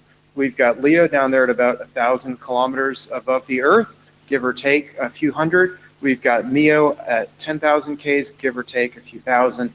And we've got GEO sitting at about 36,000 kilometers above our heads. I've got latencies down there, and these latencies are actually 4 one-way trips put together, because when you're sitting at a computer on a satellite terminal, sending a request up to the satellite, it's going down to an Earth station, it's going out to the internet, fetching your data, coming back to the Earth station, going up to the satellite, down to your terminal. So these are the latencies before you hit the internet. Best case in LEO is going to be about 12 milliseconds. That's imperceptible. MEO, 120 milliseconds, still pretty much imperceptible. And GEO at 480 milliseconds, yeah, that's going to be perceptible. And so I've got this little curve, this funny bunch of dots there in the middle, and that's actually about 40 million samples of human reaction time, where people have sat in front of a computer and they've looked at an image flash up and they've clicked on it. Basically, this shows that about half of all people are going to perceive something as being slow if it's slower than 270 milliseconds. So very, very, very few people are going to notice a latency of 120 milliseconds. Everybody is going to notice a latency of 480 milliseconds. That's before you get your web page. So the perception of satellite to date has been, oh God, it's slow. And yeah, that's going to keep going for a bit with some technologies. Now, introduce you to the spectrum here. Three terms I want you to know in spectrum are C-band, KU-band, and Ka-band. I've got a little note down at the bottom about L-band and V-band, which are also satellite technologies, but they're not really used for broadband access. Steve was talking about the small amount of Wi-Fi spectrum. Yeah, I've got that in blue down there at the bottom, and then I've also got the 2G, 3G, 4G bands in orange. Still a very tiny amount of radio spectrum. C-band is the smallest of the broadband satellite bands, and it's got a couple of holes in it because of Wi-Fi, but there's still a bit of spectrum there. C-band, KU-band starts at about 12 gigahertz, goes up to about 18 gigahertz, and there's a bit of interference from microwave linking and other technologies there, but at least in New Zealand, we're starting to shift some microwave services out of that band and freeing it up for satellite. Ka-band starts at about 26 gigahertz and goes up to 40, and there's not a lot going on there. A little bit of microwave linking, a little bit of LMDS, which never went anywhere, so it's pretty clean, pretty empty. Huge amounts of spectrum in Ka, quite a bit in Ku, not very much in C-band. Quick primer on satellite spectrum. We've got 4 things that we think about for spectrum. We think about availability, reuse, antenna sizes, and rain fade. And well, C-band, very little spectrum, Ka-band, quite a lot. Reuse, which we'll talk about in the next slide. We've got very low reuse in C-band, very high reuse in Ka-band. Antenna size, pretty obvious, huge antennas for C-band, tiny antennas for Ka-band. And then rain fade, very little rain fade in C, quite a bit in Ka-band. I'll quantify that in a few slides. First off, we've got reusability. So reusability is a function of the frequency, the size of the waves. Little waves spread less, and also the distance away from Earth. So your low Earth orbit satellites are going to have better reusability of spectrum than your geo satellites, just because the spot beam has less time to spread. With C-band spectrum, imagining we're at a geostationary satellite orbit now, 36,000 Ks up, you may get a C-band channel covering about half of Australia. I made this slide for the OSNOG meeting, so it's Australia. At KU band, you're going to get about 4 spots of the same channel. You're going to get to reuse the same channel about 4 times in the same area as you would a single C-band channel. And KA band is 16 to 20 times. So you get an amazing amount of reuse from KA band. Now about those antenna things, well, an antenna basically focuses radio energy. It doesn't make more energy, but to focus 1 watt of radio energy in C-band, you'd need a 1.2 meter dish. In KU band, to focus the same amount of energy, you only need a 600 mil dish, and in KA band, 300 mil dish. We're talking A4 sheet of paper compared to 1.2 meter giant thing that acts as a sail in the wind. So really, KA band, huge amounts of spectrum, very small antennas, huge amounts of reusability. It's like a panacea until you get to the rain. And I could really just leave this slide up here and you just believe me, but I made a chart that you can download and look at offline because it's a bit dense. But here in the right-hand side y-axis, we've got drizzle, light rain, medium rain, heavy rain, tropical downpours. And on the left-hand y-axis, we've got attenuation in decibels per kilometer. When you're going from a satellite terminal on the ground to a satellite and you're going straight up, you're going through a couple of Ks of rain. If you're going at an angle, you may be going through a couple of more Ks of rain. Having attenuation of a few decibels per kilometer, you quickly lose your link budget and you run out of signal. In a medium rainstorm, C-band doesn't notice, KU band doesn't notice, KA band starts to go away. In a heavy rain, C-band doesn't notice, KU band starts to flicker, you might get a bit of packet loss, KA band just goes away. It really just goes away. And in tropical downpours, which happen every afternoon for a couple of minutes in most tropical places, your KA band service is just gone, even with a several meter dish.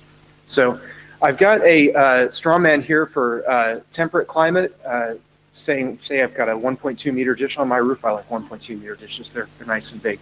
So we might, out of a KA service, get 512 megabits per second off of one of these new satellite services, but only 99.7% reliability.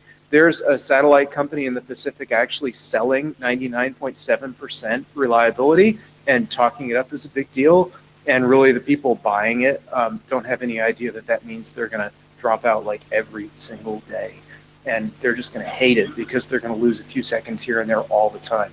KU band, same size dish, 64 megs, 99.9% reliability. Your C-band service, you may get 4.5 or even 5 nines, but you only get 16 megabits per second because you've got less spectrum to work with.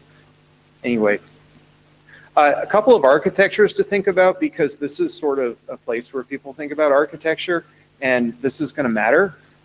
We've got our basic old school VSAT up and down, and some people take 2 VSATs. It's a very good idea, especially if they're pointed in different directions. You go through different weather in different directions.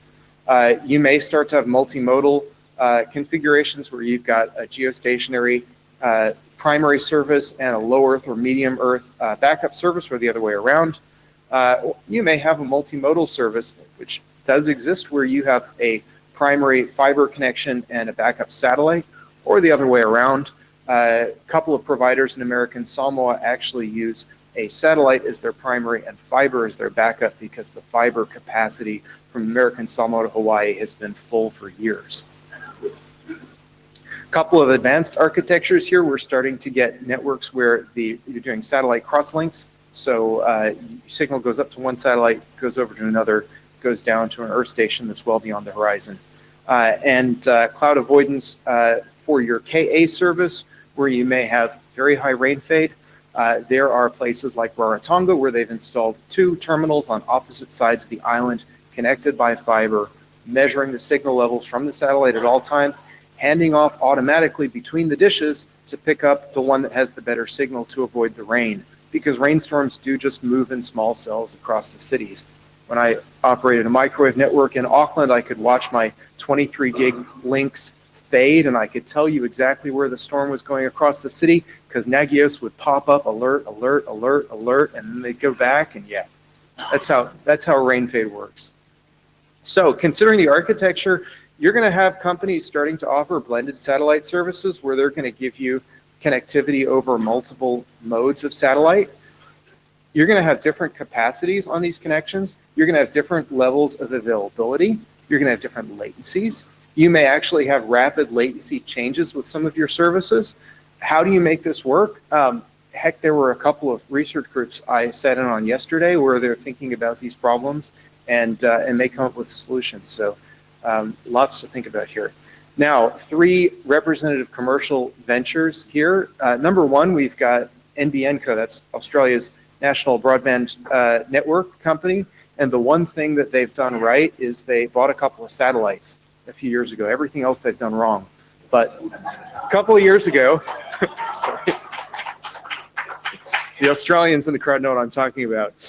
A couple of years ago, they launched 2 Space Systems Loral satellites, 67.5 gigabits per second. Look at the engineers in this picture and look at the size of those dishes up there. This is unfolded and the dishes are beaming down. Anyway, each of these satellites, 67.5 gigabits per second, 25 meg down, 5 meg up to end users, balanced across 10 Earth stations. It is Ka-band, so the people that live in the far tropical North Queensland, Darwin, they hate it because it rain fades. It's just awful for them. But everywhere else in the dry bits of Australia, they love it because it's really fast. It's kind of laggy. They know it's satellite, but it's much better than what it was. Expected lifespan until 2030. And NBN Co. does expect to increase the speed to end users to 50 megs down in the pretty near future. Now we've got another one. Look at this satellite here and look at the people next to it. Sort of compare those drawings. Yeah, okay. This one is a MEO satellite, and it's operated by O3B, the first real MEO broadband network ever, launched in 2014. They're a carrier, I want to say wholesale only, but they sell to oil rigs and cruise ships too. But they only sell one product, which is big, fast, fat access pipes. And you basically need to be buying a minimum of 600 megabit per second for them to care about you. They will take one of those satellites and they'll beam it down to you. These satellites whiz around the Earth. If you take an O3B service, you actually need to have 2 antennas. One of the antennas is in service and tracking a satellite as it whizzes across the sky, while the other is hunting for the next one to come over the horizon. They do the handover with BGP, which is just bizarre because it's a bit slow, but it does seem to work. Anyway, they've got 144 gigabits per second of capacity online. They've been so popular, they've ordered another 96 gigs of capacity. There is Ka-band and there is rain fade, even with people with 4-meter dishes, hence the whole multiple terminals and fiber between them and cloud avoidance. Don't try and run this in a tropical area with 2.4-meter satellites. You can ask Solomon Telecom about that if you want. Okay, last one, OneWeb. This doesn't exist yet, and really we don't have any low Earth orbit broadband networks yet, but gosh, we're about to have 3 of them, and there are a few other people who put into the FCC for permission to launch these networks. OneWeb has gained a bunch of investment from companies like Virgin, companies like SoftBank. SoftBank put $1 billion in last year. Met somebody from SoftBank last week, and they said, yeah, it was a small investment. Anyway, they're looking at putting up these little satellites into low Earth orbit, 700 plus of them, and each one is going to have about 6 gigabits per second of capacity. So they're building a 4.2 terabit per second network to service rural and remote people. Nice. Intelsat plans to offer blended offerings, combining this low Earth and their existing geostationary assets. Imperceptible latency, consumer focused, and it's Ku band, so it is not going to have the fade problems of Ka band. In fact, you should expect to run this off of an antenna that is maybe 600 mils. A company called Kymeta has made an antenna especially for OneWeb that is built into the roof of a car. So neat stuff going on. That is it. I only had 12 minutes. This is a 45-minute talk. Thanks. There's a couple of versions online. There's one I did at APNIC in Taichung last year, one I did in New Zealand last year. Fortunately, the OSNOG talk was not recorded because I swore a lot in it. Anyway, there's a Q&A at the end of this, and of course you can come up and pepper us all with questions. Thanks for your time, guys.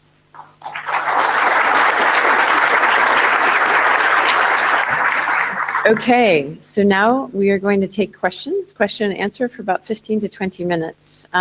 Q&A. Anybody? Yes. Oh, no, okay. Go easy on us. Yeah. You're up. Dan Bogdanovic. Three very interesting presentations. I'm really was interested to hear about the satellite and the speeds up because I started my career, among others, in the satellite communication, and having a 1.5 megabit connection was a big deal back in the early 90s. And that was a 3-meter antenna in order to get that. And the per minute was insane, but the cost per minute was insane. But what I'm really interested was the spectrum sharing. Spectrum is one of the most expensive and most underutilized resources that are out there, and many of them are lying dormant. And I was really, when you were mentioning many about the software-defined radio, but you didn't mention much about spectrum sharing and where you have some mechanisms in order that you can get the dynamically allocated spectrum and what is developing there. You mentioned a little bit T-Vision, but they're just, TV white space, yes. But I would be really curious to hear more because I know FCC was looking into that in order to make it more popular, but they haven't followed up lately. Okay, thank you. So Steve, shared spectrum. Yeah, I actually, when I mentioned software, I didn't mean software-defined radio, although that is also very exciting. I meant software management of spectrum.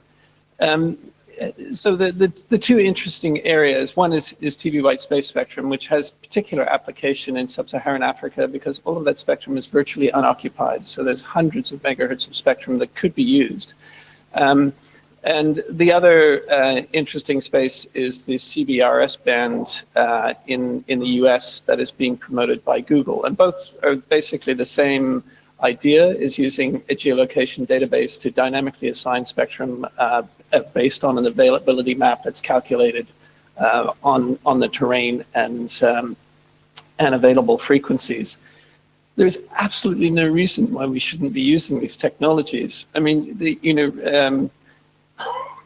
auctions are incredibly risky strategies for regulators, as I pointed out in my talk. They're not turning out well, especially in markets where there are limited resources, but they're too attractive in terms of a kind of financial windfall to get away from. But if you were thinking about spectrum regulation from a risk management point of view, that'd be a really dumb investment to like put all your eggs in one basket. And dynamic spectrum regulation is actually fantastic because it's a secondary use of the spectrum. So you're not committing yourself to the spectrum use. You're just allowing it to win if it wins. So the risk to the regulator is very, very low, and it's a bit like Wi-Fi. That the opportunity to succeed is there. The problem is that it gets a lot of pushback because it is a potential game changer if it takes off. And so the mobile network operators actively discourage its use. The ITU, for reasons which I can only imagine is industry influence, actively discourage its use. So this technology, which has been available for years now, it lies unused, and there are manufacturers waiting for a regulatory signal to ramp up. But in the US, FCC was really trying to push it through, and I don't know, like in 2014, 15, they were trying to push, but was it, because that's also a political issue. Thank you for that. policy. And actually, I think we need to skip over to the next speaker over here. And thank you, Steve, for that. So to my left, to my right, your left. Thank you very much. My name is Abdul Karim. I'm from Nigeria. And I'm glad that we are having this type of discussion in this room. Because when I look around, I look at people that look like me. I don't find a lot of us like that. And a lot of the issues that have been discussed this evening actually affects people from where I come from, Africa. So I'm glad that we are having this type of discussion. And I'm glad, especially with Steve, with what he has done and what you guys are doing. And looking at the examples of satellite communication, my problem is satellite generally is expensive. So I'm thinking, is satellite really one of the solutions we can look at? My question is, have you looked at something like IoT platforms as an alternative to satellite? Thank you. John, I think you said IoT, correct?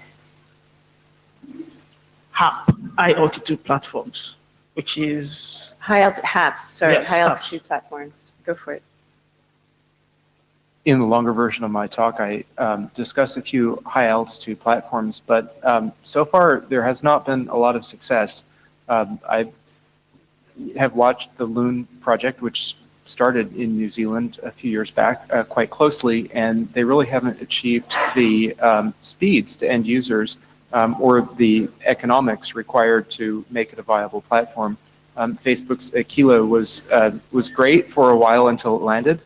And Google had another high altitude venture that they purchased, and that also looked great, and they shut it down last January and moved the engineers somewhere else.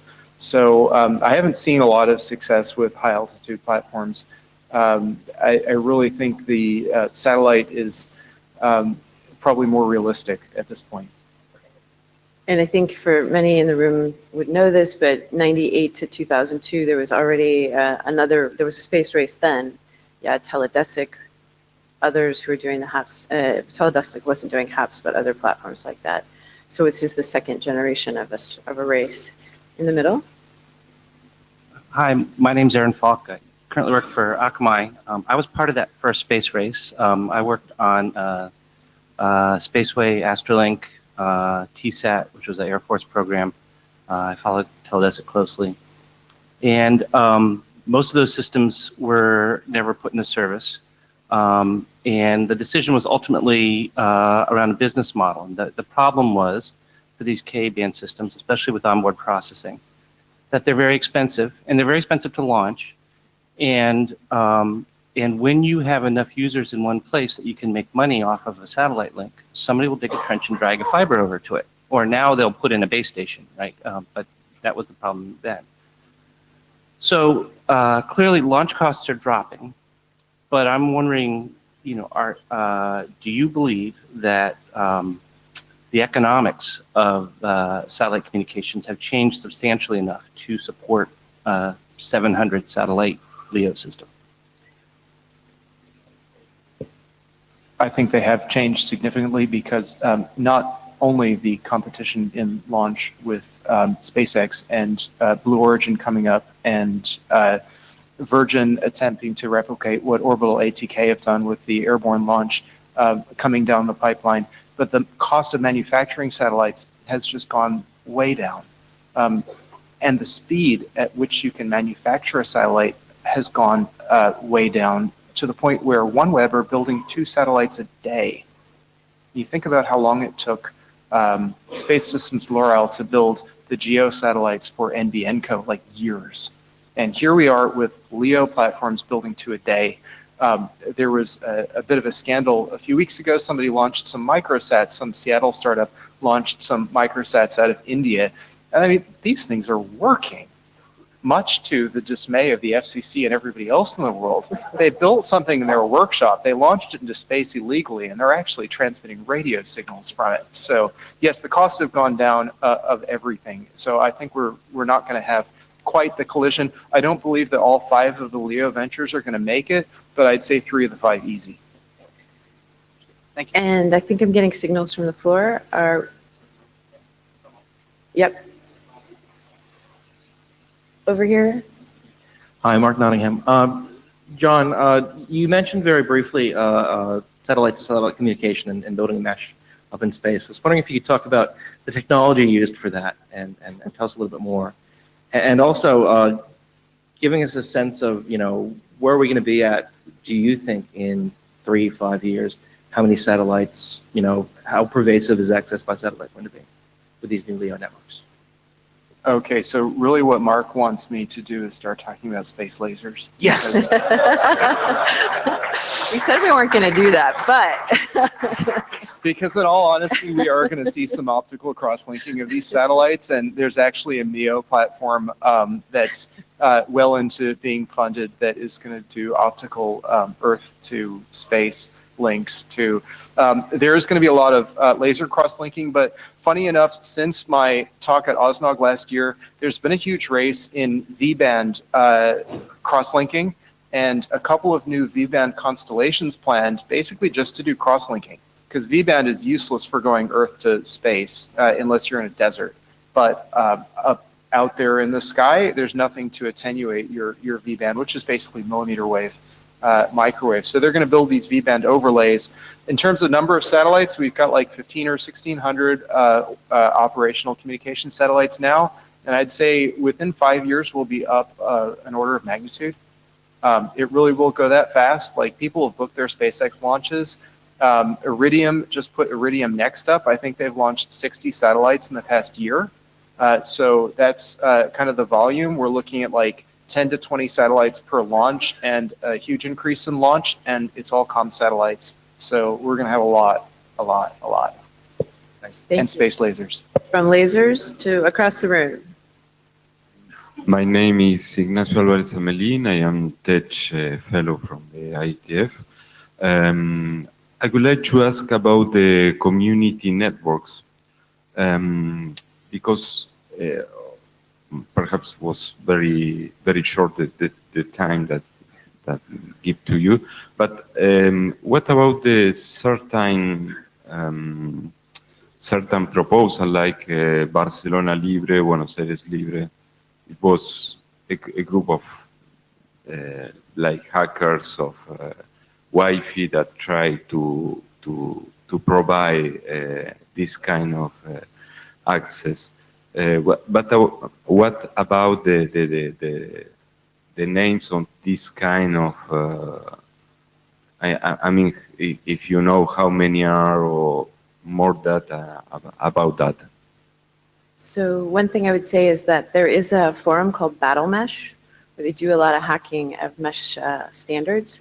And if you want more data, I can give it to you later about that. People do get together to hack some of the technology. But I would ask Leandro, there's an initiative among some of the community networks right now with something called Libre Mesh, Libre Router. Could you tell the group about that? Yeah, I think the difference or the defining factor about community networks is not that they just not focus on getting the connectivity, but in finding other ways to do it and in develop software and explore options. So yeah, there are many initiatives. Particularly, there is one that is developing a new meta distribution for community networks. It's called Libre Mesh. And that builds on a lot of contributions from many communities all over the world. But I mean, there's so many groups, so many forums.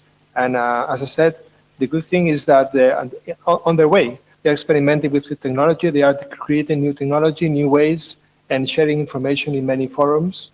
And that's like very promising because, I mean, for instance, many of the mesh routing protocols that are nowadays came up from experimentation, and yeah, the Battle Mesh is one of them, but there are many other groups around. So if you are interested, we can give you some pointers. Thank you. There's also a group called the Association for Progressive Communications. Steve works closely with them, and we just held 2 community workshops in Geneva 2 days ago. We were there for another meeting, but we are potentially in the Gaia group going to try and put together either an informational, and Greg Wood always keeps me straight on this, it's either an informational or an RFC that we could put together, it's not an RFC, but an informational document about community networks, which could include some of the data that APC is putting together. They're doing an analysis of about 60 different community networks around the world, so stay tuned. Pardon? So we're going to cut the lines. We did cut the lines. Brian's helping me here, so forgive me if I don't have it all down. I'm going to go to the set. Oh, hey, Paul Wilson. Paul from APNIC. Yeah, I've got another question for John on the satellite track, but hopefully it's one that also is relevant to Steve. I'm kind of fascinated by these flat panel antennas on the ground side, and wondering if, by avoiding all the hardware and the tracking and all that stuff, whether they're a game changer in terms of the cost of delivering, receiving, and having a satellite station on the ground on account of the different hardware. Just wondering if that's a game changer that might sort of have some impact on the issues that Steve was raising. Thanks. I have a feeling the flat panel antennas are going to be quite expensive. To start, a lot more expensive than just a stamped aluminum dish. I will take this opportunity to thank Paul and APNIC because it was APNIC and the ISIF program who got me researching networks in the Pacific, which is what introduced me to all the carriers using these new Ka-band technologies like O3b, and really gave me a great perspective on their problems with weather and their problems with capacity and how these things are going to be solved. Thanks, Paul. All right, well, thank you very much. We know there are more questions. The guys are here for the rest of the week, and if you want to tune into Gaia tomorrow, it's at 13:30. You can check it on the app on the schedule. But just let's give them a round of applause for the excellent panel.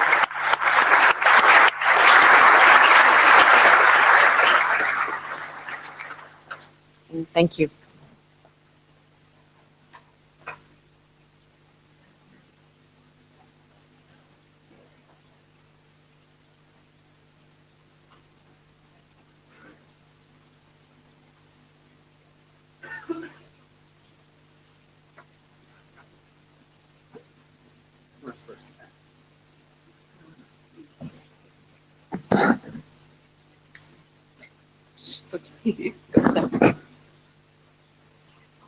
So we're going to invite the IAB up on stage. Oh, I'm sorry. Go ahead. The IAB chair is going to invite the IAB. I'd like to remind you that you outgoing members of the IEB have not escaped yet. We'd like all of the IEB incoming, ongoing, and outgoing up on stage at the moment.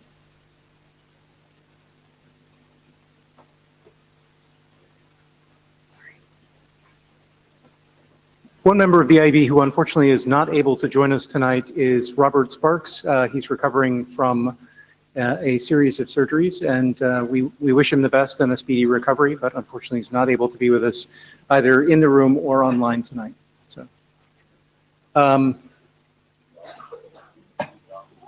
as you can tell, the IEB is very concerned about queuing theory.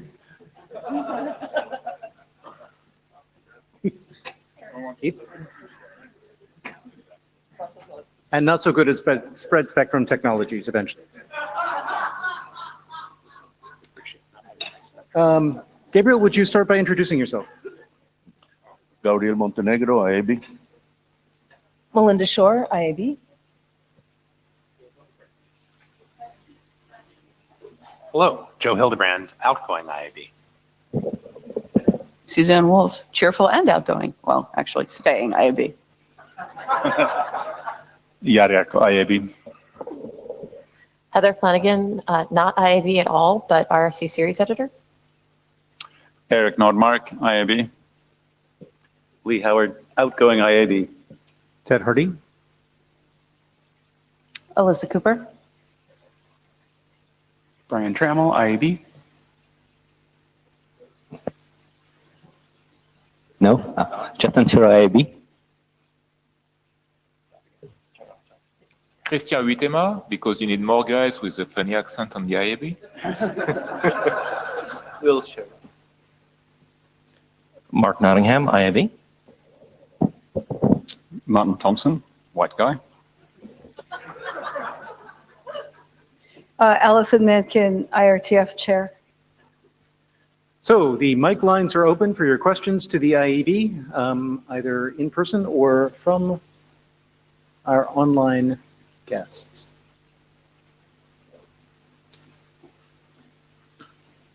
It's Pete Resnick. And one that I am hoping what you say is, oh, that's the IASG's problem, ask them later. Be prepared. So a few months back, I sent the IASG a message asking about the state of the RFC series, who gets to be an author, who gets to be a contributor, who gets to be on the front page, who gets to be where, when, who, how. And they said, yeah, we'll think about that someday. Since the RFC editor is under your purview, is this a question for you guys, or because it's their stream, it's a question for them guys? So the rules for that are made up on a per stream basis. So if you are thinking about a standards track RFC, it is indeed a question for them guys. However, I'm also going to turn to Heather because she has guidance in the RFC style handbook. Guide. Style guide, excuse me, on this point, which many stream managers take quite seriously. Many of them do. Some of them really wish they didn't have to and would love it to be my problem, but this is a stream by stream decision. Our guidance continues to be, we'd rather see no more than 5 authors, or in this case, we're using the term authors fairly broadly. That can also be editors. There's a lot of logistical reasons for that I'm not going to get into right now unless you really want me to. We will start to question once you hit 7. We've mostly beaten the IESG into submission such that they'll often tell us in advance, yes, we know, we're sorry. But the RFC. Let me short circuit a little bit, because the question is, can contributors who are not on the Auth 48, who are not necessarily on the front page, appear in the RFC editor's index so that they can get credit in ways that this community sometimes asks for credit for their publication? Because right now people and contributors do not, and they are required to both be on the front page and be in Auth 48 if they want that. And if the IASG insists that for their stream they want credit for people and the contributors, even if they don't appear in Auth 48 and even if they don't appear on the front page, will you fulfill that? The last time that came up with the ISG, this is something I talk to them about annually because we have no memory. They were unable to reach consensus on that. That didn't quite answer the question. I think though that it means your question really does belong with the IESG if you wish to do it. Ted, can I add one little thing? So some of the tooling that we have that lists authors does take contributors into account, and some don't. So there's always that. So everybody is clustering at one mic. So clearly the interested people in the IEB were leftists, at least from the point of view of the IEB. Maybe from other perspectives as well. Just a comment here, not a question really. Since Martin kind of teed it up. So +1 on good plenary topic, I think it was interesting and relevant to this crowd.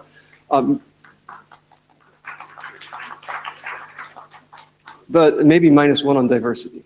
I mean, the topic we're talking about today, is an important one, but hearing it from 3 white guys is maybe not the best way to address it. As our Nigerian colleague pointed out, there's some different considerations when seen from different perspectives around the globe. And so it would have been nice to have seen some more diverse perspectives on a panel on this topic. Thank you very much. We have a plenary planning program committee, and not quite all of the members are up here, but I believe they're all in the room. And we'll take that advice quite seriously. Thank you. Thanks. My name is Andrew Sullivan. At the DNSOP meeting on Monday, there was an interesting talk by somebody about ways that maybe that protocol had gotten away from us. And, it occurred to me listening to it that this is another one of those protocols where we're always talking about ossification, and at the same time, it seems to be growing mostly bone spurs. And I wonder whether there is a thing that the IAB wants to say about that, or whether there are things that you think, need to be done about any of these protocols that are at one and the same time critical, kind of in the middle of the hourglass, and at the same time growing hairs and bone spurs and other kinds of things that might turn into bone eventually, or stone or something else? Because I'm just nervous about this pattern being repeated, and then working groups, still having to work on the protocols and develop them in ways that are, responsive to the pressures of the internet.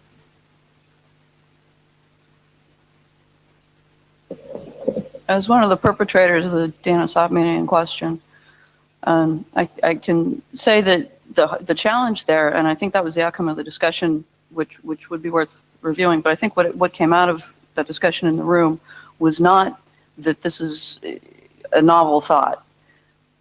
And I think the challenge there, I would love to be able to come up with something new to say about this, about the architectural implications of aging protocols with many teeth and many bone spurs.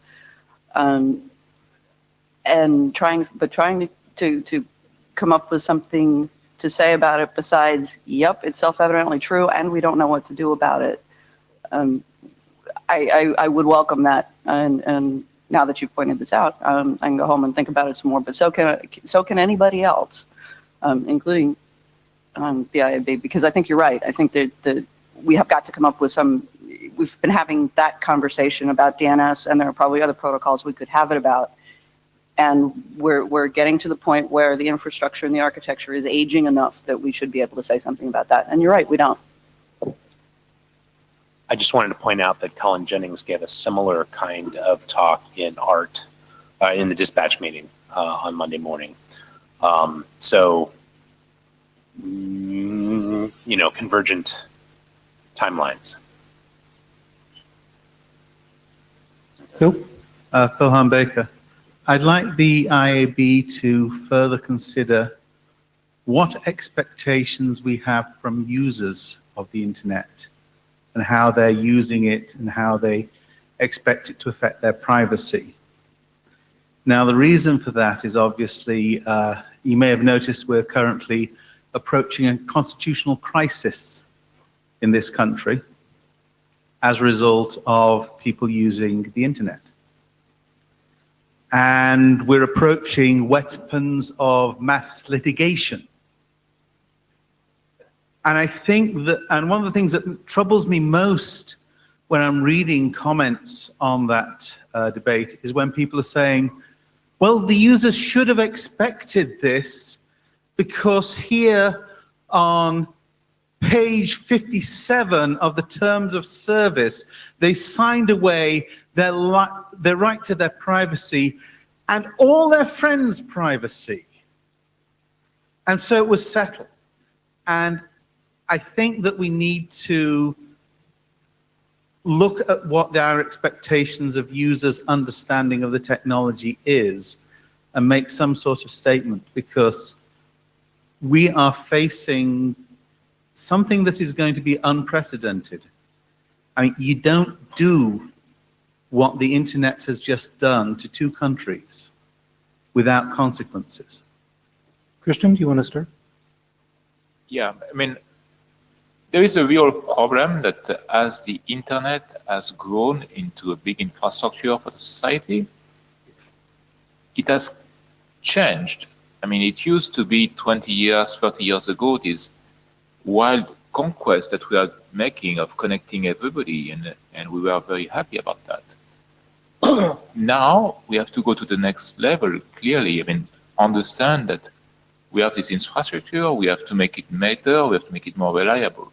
Now, to Phil's point, there are clearly, I mean, our initial idea was, let's connect everybody, and, well, we've been pretty good at that. Now that everybody is connected, we might have to think about what to do to have everybody connected in a useful way. If you have ideas or specific action that would suggest, I'd be happy to organize that.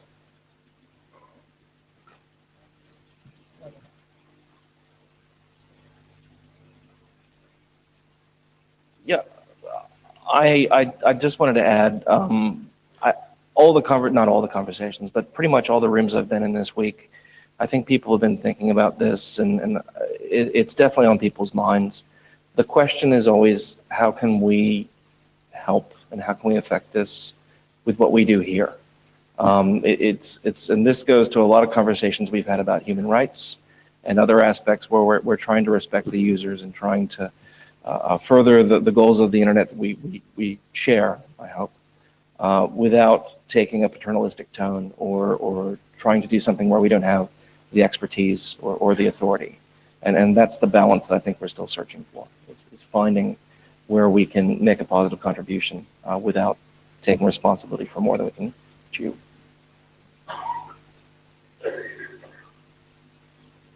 So just as a closing comment on this topic, I want to point out that ISOC actually hosts policy fellows at many IETFs, including this one. And one of the conversations that those policy fellows have is actually trying to understand the interplay between the social systems of their countries and the internet as a set of platforms.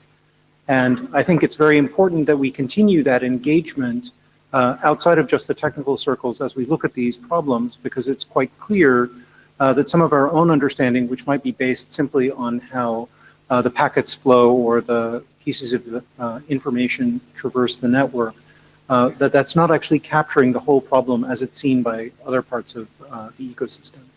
And so I really encourage everybody to remain engaged, not just with ISOC and its policy program, but with the policy and civil society folks, wherever it is you will go home to after you leave London.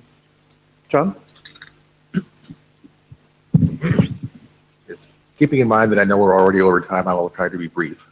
But apropos of the bone spurs, the message I heard during that excellent talk was that stuff has gotten beyond the point where the operators who actually need to use this stuff can understand it. And we have a problem here that we're sort of self-selected to be exactly the wrong people to evaluate that problem. I mean, because there are operators here, but they tend to be the most sophisticated, it's like, okay, what the ENS operators are, well, Google is here and Cloudflare is here and, Domino, and the super sophisticated people are here, sort of the random, the random business that's trying to run a DNS cache on their Windows box probably is not. Now, although I could say, that we just need to get more operators here, you're like, that ain't going to happen. But I'm wondering, is there some way that we can figure out that we could, and perhaps with ISOC's help, figure out some way that we can go and poll figure out some way to go and talk to the people on whom we will be inflicting our stuff, and try to understand better whether they'll be able to use it, and to perhaps slow down our wild enthusiasm for innovation and direct it more in places where it's going to get better uptake.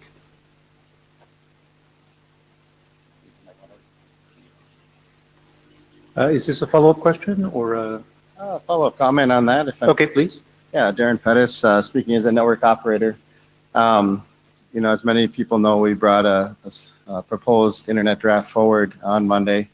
And it's, I don't want to go on and on, it's just that there's a dichotomy here between the need for privacy on the internet, which we completely understand, and a requirement by many operators to manage their networks internal to the data center. And not being, an expert on these solutions, we tried to follow the process a little bit and come up with some proposed solutions. And I want to thank everybody that's been helpful to throw out different ideas of what can be done. I've learned a lot in the process. We would have liked to have had maybe an IB architectural board review or a board meeting for a couple of days to discuss it a little more and maybe understand the situation a little bit better. There's a lot of confusion out there on that. But that being said, the situation remains. I know we didn't come up with a solution that was agreeable at the time, which is understandable. So we have to figure out how we go forward. But as I say, the situation remains that we have to manage our networks. And we also want things to be secure on the internet. So where we go from here, I don't know, but just wanted to share a little bit with that. And if anybody has any ideas of better ways to accomplish that and get through that dichotomy, we're happy to listen. So before I turn this over to Lee, who's going to be the first to speak for the IB, I just want to distinguish between two different problems, because I believe you've elucidated two different ones. One is a problem with management in the face of ossification, a set of systems which have gotten so difficult to configure because they're old enough and have assumptions built into them from 30 years of different sorts of use, that they're not usable in new situations or not extensible in particular ways. And then there's a different problem of innovation, where we have changed the working of the network in a way that may have an impact on those who use it, who operate it. And I think those are distinguishable enough that possibly we ought to treat them as two different items of inquiry. So when you answer, please be clear as to which one of those problems you're tackling. I actually think that I'm being responsive to both, because I'm talking more about our processes and the IAB activities. That we have been trying to do more outreach as the IAB and with the IESG. We spoke at a recent NANOG for DNS in particular. I don't know if there's representation at DNS OARC, but that's not necessarily the kind of operator you're talking about when you're talking about a local cache. Yeah, they're super sophisticated. Right, exactly. Yeah, exactly. Yes, that's a sophisticated crowd too. So I don't know how to reach out to small network operators. I know how to find Darren. I know where he's right there. But I don't know how to reach. I don't know how to reach people who manage a small network and don't go to conferences and may not read the same trade journals that I do. And so that's. I think that the IA. I'm going to speak for the IAB since I'm leaving, and they they can't fire me. No, I think there's interest on the IAB in continuing. We could make you stay. I think there's interest in continuing to find ways to do that kind of work to make sure that we incorporate more stakeholders' perspectives as we're developing systems here at the IETF. And I don't think that's limited to the IAB. I think it's also represented on the IESG. But I think we also need more suggestions on how to do that outreach and do so in ways that scale, because there are a limited number of us and hours.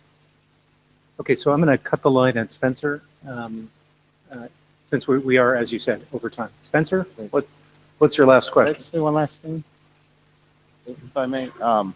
One idea was that it could be something similar to IPv6, where there's split into an operational side and a maintenance side, because it's very tough for non-programmers to come into a cryptographer session and try to come up to speed on what's going on. So if there was an operational side where they could look at the need and then maybe partner with some people on the maintenance side, that might bridge that gap a little bit. Thank you. Thank you. Spencer Dawkins. I just wanted to follow on the Lee's comment a little bit and just say, I've gone to operator conference, gatherings also, but this last time at NANOG was a little bit different. We had like 6 or 7 people. We had an hour slot to talk about IETF stuff. We had at least 100 people in the room listening to us. It wasn't a plenary slot, but that was a lot. I'm thinking that I am sensitive to the part where those are not the right operators. I suspect that if we had the right the conversations with them, we might understand some things better, and they might have a better ability to flow stuff downstream to smaller operators than we do. So just to up level and say, the IB and IESG both have members that are more intentional about contact with the operator community than I've seen in the last 4 years. And I would encourage the community to make sure that we're talking to them about the right things. It seems like this is a right thing that could be on our list, and I'm pretty sure that there are other right things as well. Okay, thank you. Thanks, everybody. The next group to come up for open mic will be the IEOC. So if the IEOC could come to the stage and the IEB could.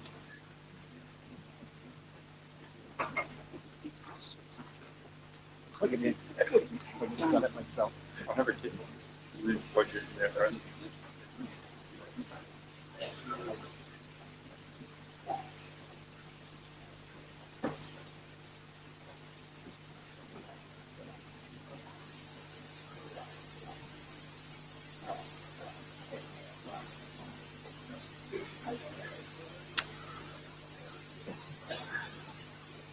Oh, no, I haven't flipped it yet. There we are. So while the IOC comes up here, including yes, they're all here. So I want to apologize to Leslie and Tobias because I didn't invite them up here. I messed up the run of show, so I apologize to both of you. But Leslie is over here, Tobias is over here. We'll do the photographs with the plaques later, just because we're running over time. But again, I want to thank them very much for their service. So thank you.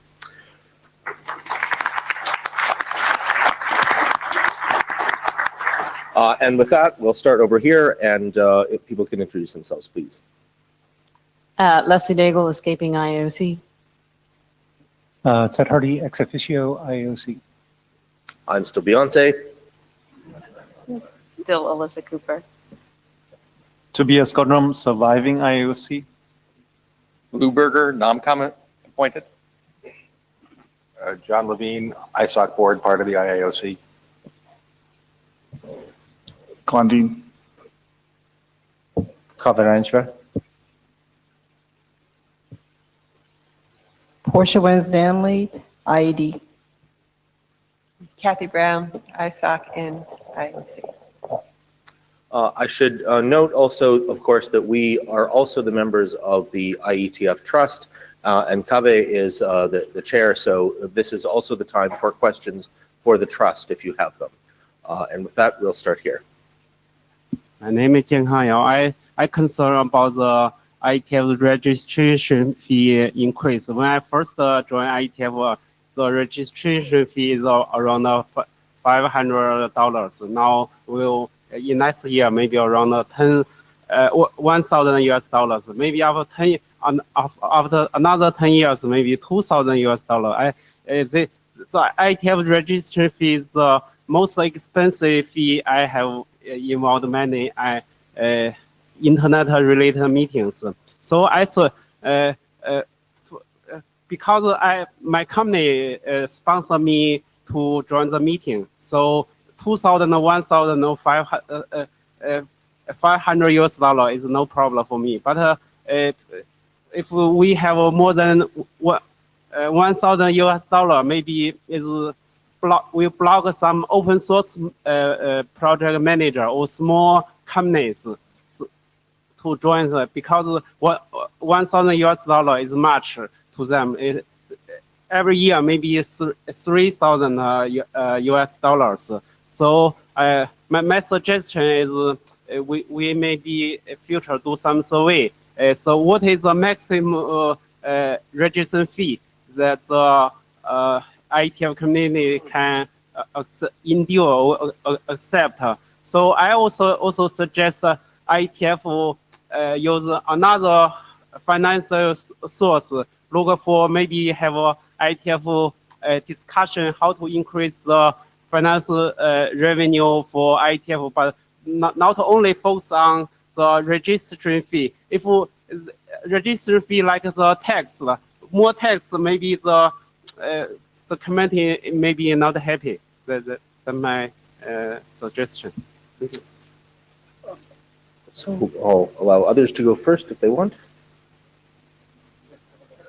No, you see, this is what happens if you allow yourself.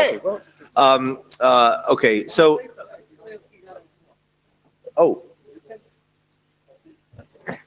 people are now struggling. Actually, I have a, yeah, where'd Yao go? I mean, when this question comes up, the proposal our current, straw man proposal is to raise the price from $700 to $770. And one of the topics that always comes up is that nearly everybody travels from far away. So there's hotel costs and there's airplane costs, and which for most people I think are probably more than $700. So one thing I was actually planning to spring on us at dinner tonight was the possibility of tiered costs for local attendees, which I think might, well, what we're eating, I might as well finish putting my foot in it. We are. The rest of us haven't heard about this. Yeah. Well, no. Please go on.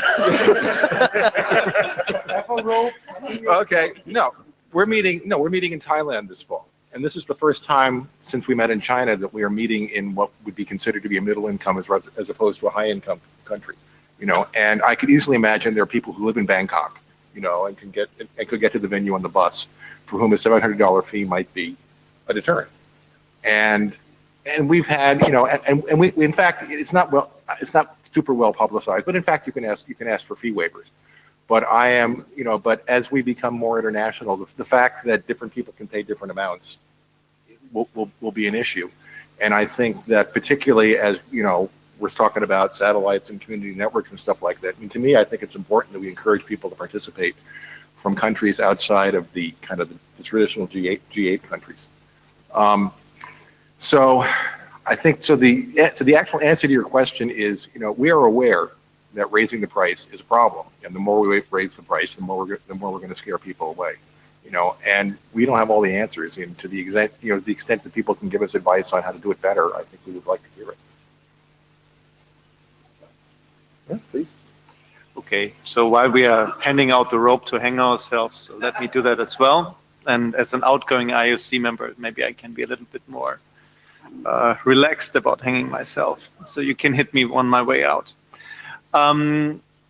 So definitely in all the discussions we had at the IOC, we are always very cautious about increasing the meeting fee. So I hear you. We are still also faced with the challenge that Beyoncé raised before, between the gap of what we have as income and the gap we have towards the cost. There's a number of things that we can debate or discuss in the community. So one is, for example, can we get more sponsorship money or other sponsorship revenues? Should we expect ISOC to pay more? I mean, ISOC is already paying a lot more compared to some years ago, but maybe, I don't know. Yeah? Is there something to discuss about remote attendees? Should they also care some of that? These are all discussions, I think, for the community to have at some point.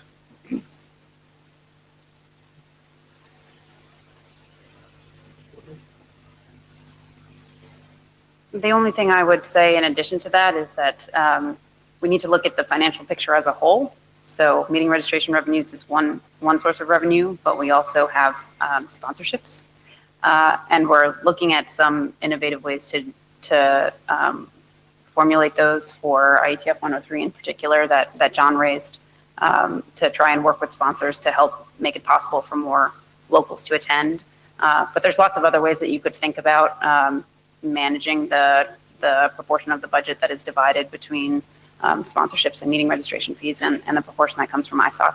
So I agree with the notion of sending us your ideas in that regard, but I think it's important to not look at it just in a vacuum. And I'm going to cut the mic lines just in case anybody else has some bright ideas up here. Only the people who are standing are going to get hits at that. But the last thing that I will say about this is that, as I said in the earlier part of the program, we are not promising you this increase. This is a warning now so that you can budget for it just in case it comes, but that doesn't mean we're going to do it. And as you can already tell, we're going to have lots to talk about at our retreat in April, and we'll definitely be reporting back to you as soon as that is done about what we're thinking about. Also, if you have bright ideas about what we ought to be doing, please do send them to us, right? We want those ideas. So, we're not foolish enough not to listen. All right, I'm going to go over here first and then come back. Barry Leba, and excuse me, part of my voice didn't wake up with me this morning. I have a comment on the respectful behavior topic that Alyssa brought up earlier. Thank you for bringing it up. There's a point about it that I think deserves highlighting. We are often abrupt to each other. We're often rude, nasty, whatever on mailing lists or in person.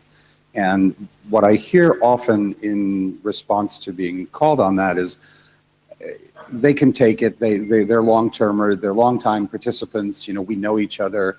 Or sometimes even, I really don't care if that person's a jerk. I really don't care if I drive him away. But we don't consider that there are 10 other people watching this exchange saying, I don't want to put myself in a position where I'm treated that way. And this is not just theoretical. I've had more than one person, I've had more than a few people tell me that they either left or didn't participate because they saw how other people were treated. So even if you think the people who are having this discussion are thick-skinned, it is affecting other people, and we need to not behave that way. Thank you.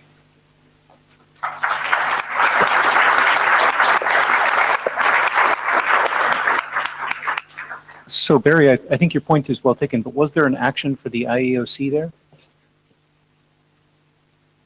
I could have chosen either the IAOC or the IASG to make this comment to. I chose you. It's a comment, and it's something I think we all need to think about. So, okay. Kyle Rose. I want to call the IAOC's attention to a grave injustice, and that was the shortage of cookies, or as the English call them, biscuits. I'm just wondering what you guys are going to manage to do next time to make sure that there's enough sugar to keep us all, awake and working. you have to talk a lot. You have to talk a lot faster if you're going to complain about cookies. So I want to point out actually that the next time the IETF meets together, we're going to be meeting in Montreal, which is in Quebec, and Quebec is the maple syrup capital of Canada, and there actually is a strategic. There's actually a strategic maple syrup reserve in the province of Quebec. So I think that's what we're going to do. Yeah, I just want to make sure that you understand the gravity of the situation, right? I mean, I was reduced to buying cookies with cash, like some kind of peasant. We are sorry about the lack of cookies. I understand that there have been on occasion various views about this venue and the way that we interact with it, and I think that we will look seriously at this venue. There were the last time, and I will say I was on the IOC the last time when the decision to come back here arose, and cookies were on the list of complaints the last time too, and we thought we had ironed out many of those difficulties. My impression is that this venue has been better for us this time than last time. You may decide for yourselves whether that is an acceptable answer, but I recognize that some people have faced some challenges here. I will note that there have been some improvements in the food handling. It appears to me that there has been some effort to label things a little better, and I think that is mostly down to Mary Barnes. But I recognize that there have been some cookie shortages. Yes. Quick plug. So the Secretariat sends out a meeting survey after every meeting, and while threads on the attendees list are useful for collecting ad hoc feedback about the venue and any other aspects of the meeting, the structured feedback that we receive in the survey is a really valuable source of information for us. It's really hard to make decisions in a vacuum about what we should do in the future. So if you have opinions about how you thought the meeting went or the venue itself, they tailor the questions specifically each time about particular things. Please fill out the meeting survey. So I will note that I cut the mic line, so better be really urgent, and so you'll be fourth, please. My name is Mukam Taman from Avenik. First of all, let me begin by acknowledging that the financial sustainability of the IETF should always take a priority over everything else. However, at the same time, we do realize that technology very quickly takes up the character of the people that help create it, which is why I think the goal to have a lot more representation, geographical, racial, also gender is also important.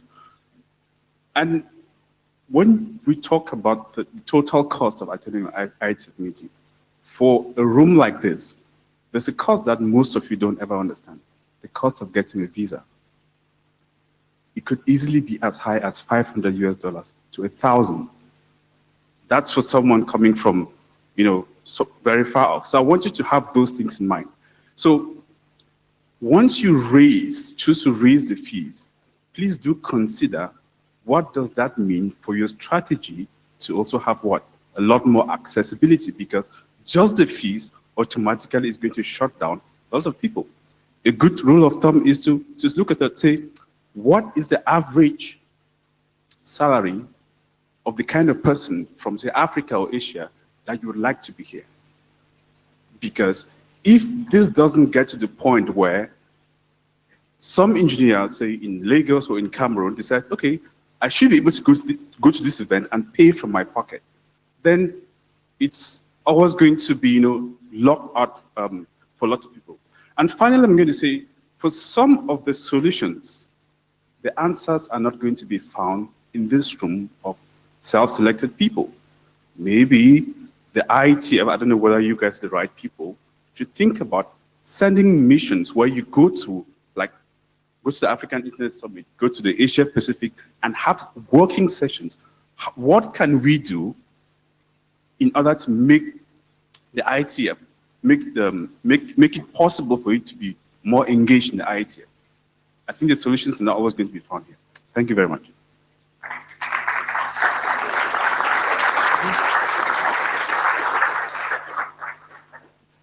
Thank you.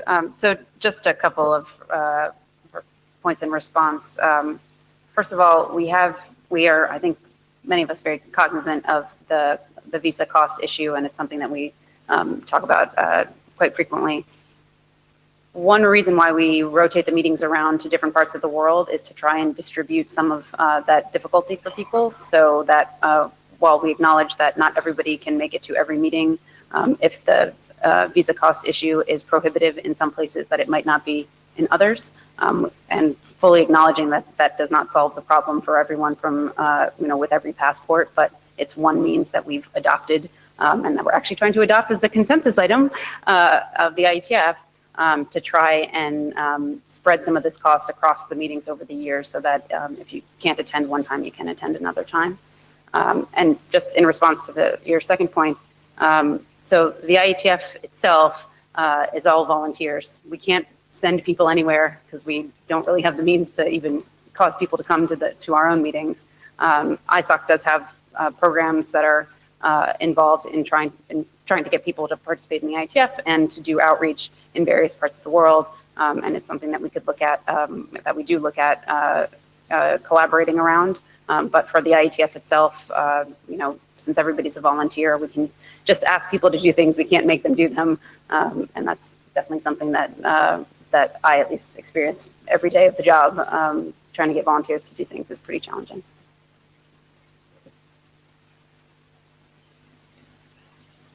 Lee Howard.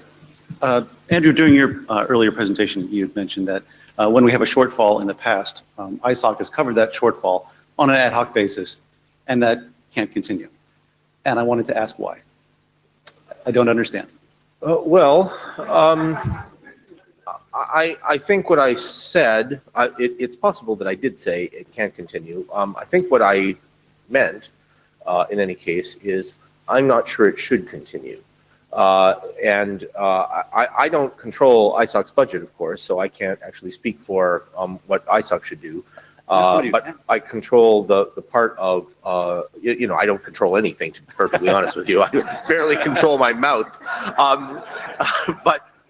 But I'm part of this body, and we have responsibility for our budget, and we're trying to stay within our means. There is this danger that if we continue to rise, that we have the opposite problem of what we've just been talking about. That is, our expenses start to get away from us. So we have to be careful about that.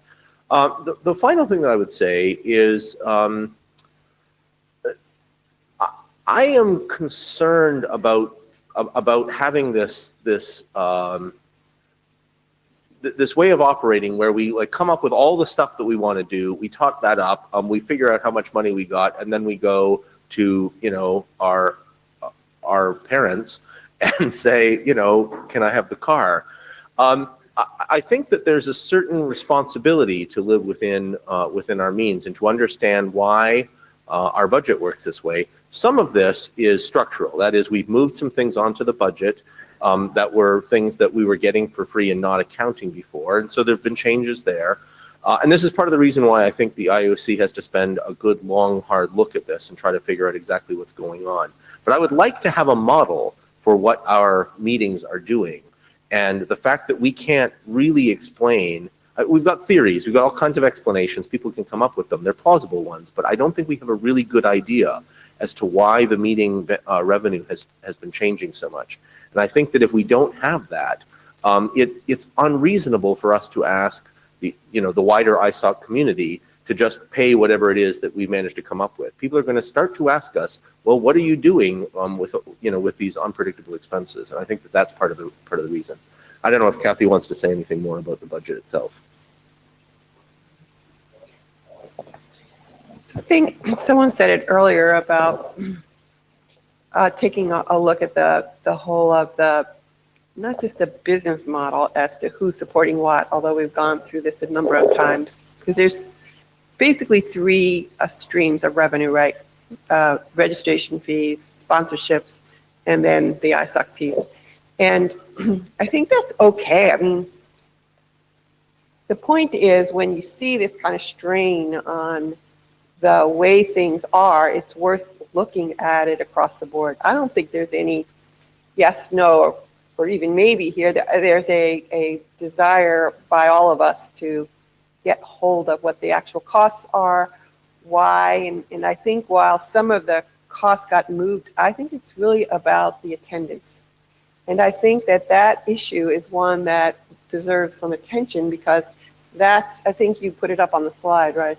That's where you're seeing this gap. And so I think the collective thought was, well, it should be examined as to what's going on here. So just to follow up on that a little bit, I think that the concern here isn't only about the money flows. It's about whether or not it's signal that what we're producing isn't of value to the folks who we're producing it for. And if the reason that we're having lowered attendance is because the online mechanisms have gotten better and remote participation is successful for people who might have previously come for one or two, that's not a statement of the value of the IETF, and it means that we may need to change the funding model to not be based on attendance over time. But it doesn't say anything as signal to the leadership or to the rest of the IETF about whether or not what we're producing is the right thing for the value needed by the ecosystem. And I think that the point Andrew was making before about this can't continue is really about it can't continue that we don't have a workable model of how what we produce and the value we provide maps to how people interact with the IETF. And developing that model isn't the work of just the IEOC, it's the work of a lot of people, including everybody in this room that wants to be part of it. But I think it's important for us to realize that it's very easy to make up kind of post facto narratives about, well, this one turned out to be too far away, and that one turned out to be, yes, in Europe, but during the cold season, where the predictions were for Europe in the warm season. And you can come up with very easy explanatory narratives, but they're not a model. And I think we need to understand how to make predictive models of this that actually succeed. And if it turns out the predictive model for that says, hey, you're going to continue to produce useful, valuable things, but it's going to go to all online by the end of some particular time, then we've got to develop completely new funding streams that deal with that. That's okay. But we can't tell whether that's what's going on or applicability isn't where it was when we were in the midst of the RAI boom or the SDN boom or some other previous boom. And that's really, really important for us not to hide by taking it to ISOC and saying, make us whole. Andrew, could I add one more thing? So Leslie's first. Oh, sorry. Yes. Thanks. So I actually don't want to speak to the why can't ISOC just pay all of it, because I think if you want to have that discussion, you need to go to the IASA 2.0 meetings. But I do want to speak a little bit more about this model question and some work that Lou has been spearheading in the Finance Committee to actually have a look at, well, what is the actual model of, as Pete Resnick calls it, or no, it's Elliot Lear calls them, gazindahs and gazoutas, right? What are our inbound flows of money and what are our outbound ones? And one salient thing that I would pull up here is that a decade ago or more, meeting fees covered more than the cost of the meeting, and now they don't.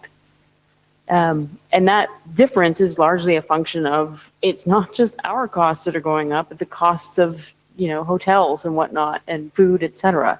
So it is a bit of a tricky business. It is challenging to get a picture of, how does our financial model work, and how would we like it to? So I presume that the IAOC, when it comes back with a statement about whether or not it's raising meeting fees in the future, will also come back with a statement of, this is how our financial picture looks, and this is why we have to raise meeting fees, as opposed to getting more money from ISOC, as opposed to expecting to get more money in sponsorship. And last thought, just to show you just how squirrely this attendance thing is, and how it does tie with what is the work being done. When we were looking at the early numbers of paid registrations for this meeting, this one right here, like 3 weeks ago, it was the lowest curve ever. And it was, we have all of the graph with all of the lines going up like this. And then this meeting was doing this, and it was like, it was going to be a sub 1,000 person meeting. And as you saw on earlier slides, here we are, 1,200 people, missed the prediction by 40 people. So some of this is just tricky, hard, and subject to new good work being introduced to the agenda.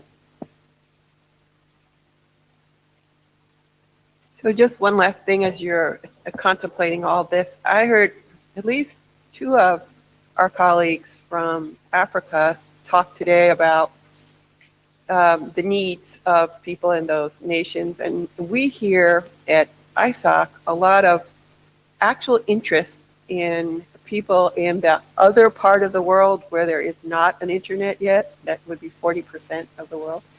That we're hearing from those folks that, hey, we'd like to create too. We want to be part of this.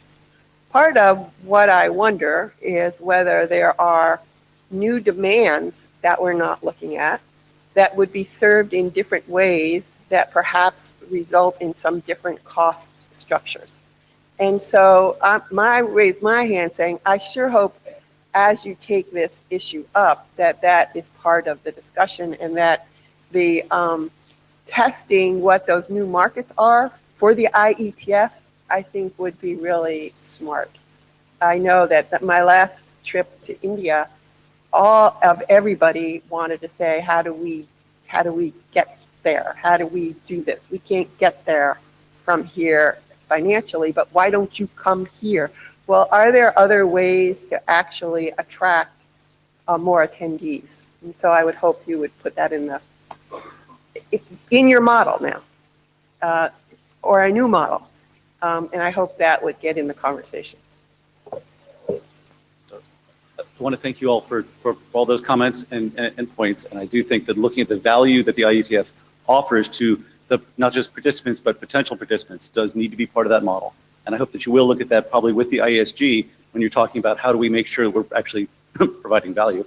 And absolutely, as Kathy, as you just said, and we've heard, please make sure we can be inclusive, and that includes financial inclusivity. Thanks. All right. So there are 2 things. First of all, I have now run 2 mistakes today, so I got 1 more and then I'm fired. But I run 2 mistakes today. The second one was I did not, in fact, invite Brad and Ken here on to the stage so that you could see who they were. So if you would come up here now with the remaining people who are willing to do that, I'm going to ask you to come up here while you ask your 30-second question. That's you, Aaron. Yes, excellent. Dear Beyonce, so an email went out recently asking for input on a number of potential destinations for future IETF meetings. And I'm just back from a week in Bangalore. And while most of the days were very enjoyable, I have to say that it's a very different, as a business traveler, it's a very different experience.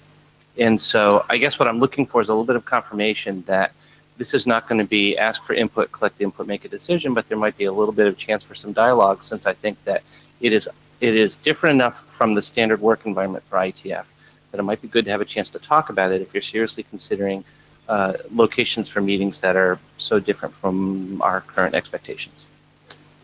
So thank you for that, but I hope that you are sending such such remarks to the relevant list, to the inbox that accepts them.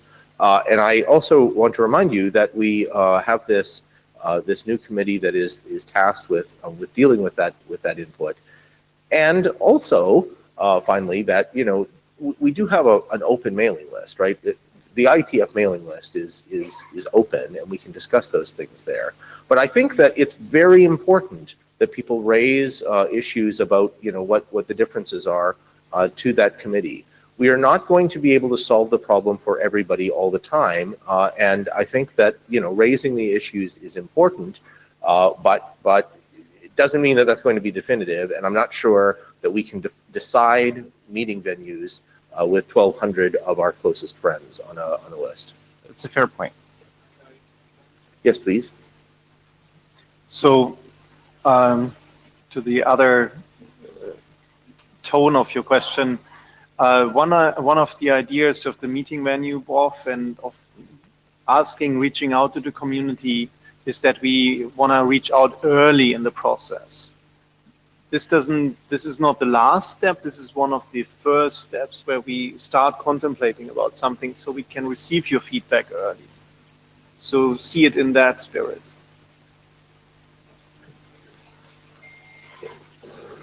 So I've now been the meeting review chair for I think about 28 hours. So how's it going so far? How's it going so far? So I will say, please send the feedback in through the channel we've established. It can be good feedback, it can be positive feedback, where you say good things about why we should go to that particular place that requested input on, as well as reasons why we should be concerned about it and we should maybe reconsider going to those locations. So it doesn't always have to just be bad stuff. So if first Ken and then Brad, if you can introduce yourselves very quickly, and then we'll hand the stage over to the IESG. Hi, good evening, everybody. I'm Ken Boyden, and new to service to this wonderful organization, and I'm grateful to be here. And if I can help anybody, as you heard, my responsibility is sponsorship, so I'm happy to interact with anybody before I depart on Friday and even after. Thank you. Hello, I'm Brad Biddle. I'm the new legal counsel. Really am excited also about being engaged. I have huge respect for IETF and everything it's accomplished, and it's kind of a daunting role to step into. IETF's had incredible legal support over the past number of years with George Contreras. So I feel like I'm standing on the shoulders of giants in one sense, because there's really been amazing work done. I really appreciate the warm welcome I've had, and really love the culture and the people of the IETF, and thanks for the opportunity to be here. Thank you. With that, no, we cut the mic line some time ago. I'm sorry. We're going to invite the ISG to come up next, please. Thank you.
What? No, that's not me. What? There's no chairs. There's another chair right there, and there's one here.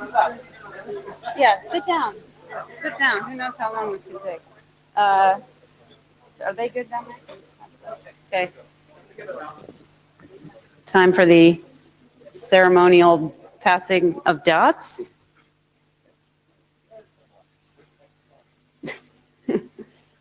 Go ahead, pass your dots if you so choose.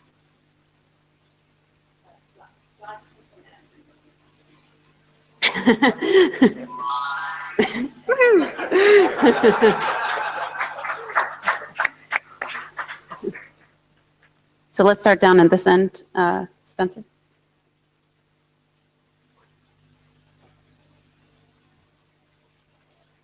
Spencer, can you introduce yourself?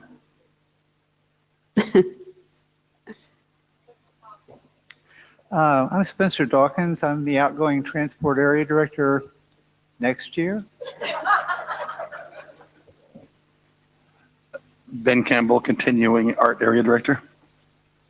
Alvaro Rotana, routing. Kathleen Moriarty, outgoing security area. Ben Kaduk, incoming security area. Martin Vicor, incoming routing. Aliyah Atlas, outgoing routing. Warren Kamari, continuing ops. Alexei Melnikov, continuing applications in real time. Alyssa Cooper. Suresh Krishnan, returning internet. Ted Hardy, ex officio as IED chair. Terry Manderson, internet. Mia Kulevin, returning transport. Deborah Bornberg, routing area. Ignas Bogdanas, incoming operations and management. Benoit Claes, happy outgoing AD ops. Adam Roach, returning applications in real time. Eric Rescorla, security. Okay, mic lines are open. I think I can speak on behalf of the ISG that we encourage all questions about space lasers, and we discourage all other questions. Keep that in mind as you go to the mics. I refer my right honorable friends to the question I asked some moments ago. Right. So, so we sent you a response, Pete, which indicated that we thought that the right time to come back to this discussion would be when the new format tools were a little bit further along, because we might be able to leverage them to address some of the issues that you raised. So we had a lively discussion about it, and there were kind of differences of opinion on the topic itself, but it seemed like that would be the right time to take it up again. What is this? Months. Yes, months. Yep, we were just talking about how to phase the rollout on the weekend with the RFC editor. So, yeah. Go ahead. So I stood up here last ISG, if you remember, and calling the IETF arrogant and how we needed to get the user community together. And I said I would take the responsibility to try to get the group together. And the group that we chose was ONOG because they were interested in talking to IETF people. So we had there was a conference call. I forward mailed to the ISG asking people to participate. I wasn't able to attend, so I have no idea if anyone was on that call. Can you comment? We have folks from routing ops. So Dino, I know I wasn't able to be on that particular call, but we have been having some conversations about seeing if we could ask some folks at ONOG to come either to talk at the routing area meeting or RTGWG and do a better overview of what's going on. And we are getting some work coming into the routing area meeting, working group that is very related to what ONOG is doing. So I think we really need to continue and build that relationship. So the plan was to get ONOG to come here in London. That didn't happen. The ONOG is going to be held in May, so let's us put our foot forward to get somebody there. So if anybody wants to work on it, contact me. I'm planning to attend the ONOG meeting in San Francisco in May, exactly for this purpose. Tobias. Yeah, Tobias. So this is related to the NOMCOM comment that the pool of potential future leaders is relatively small. And first question, it's like one question, one sub-question. First question is, what do you think you're going to do about it? Because we hear this like every year that, oh, we are facing a relatively small pool of potential new ADs and so on.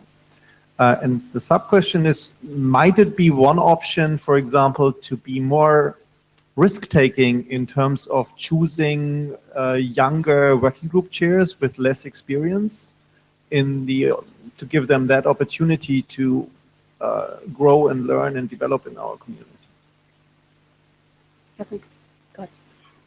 So that's one idea, and I'm sure the new ADs will take that into consideration. The security area has done pretty well for the last few years, and so we've been trying to share with the other areas what we've been doing in case that helps others. Maybe it's easier for security, or maybe it's the mentorship.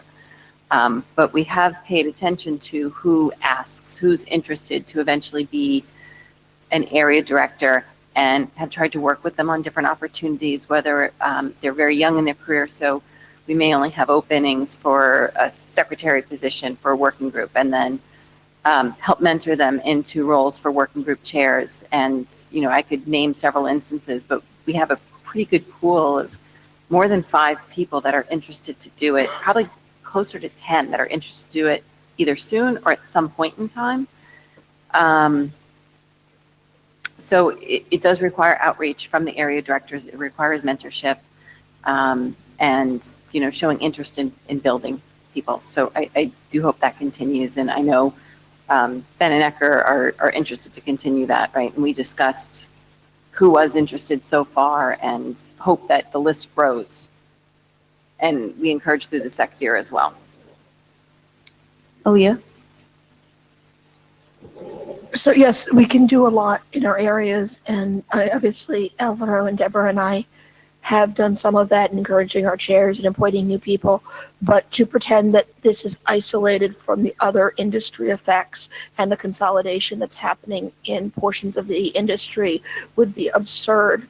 And I have to note that even when you look up at the IESG, we've gone in the 4 years that I was on the IESG from having essentially a completely full-time IESG to one where that is distinctly not the case. And so I feel that the concerns that about finding and mentoring good leaders and encouraging the industry is even more critical than it appears. And it's not just those areas. Spencer.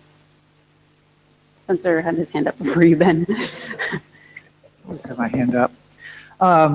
So just to follow on comment I was making from the microphone, I think at this point we're at reprogramming the Kobayashi Maru level of needing to think about things.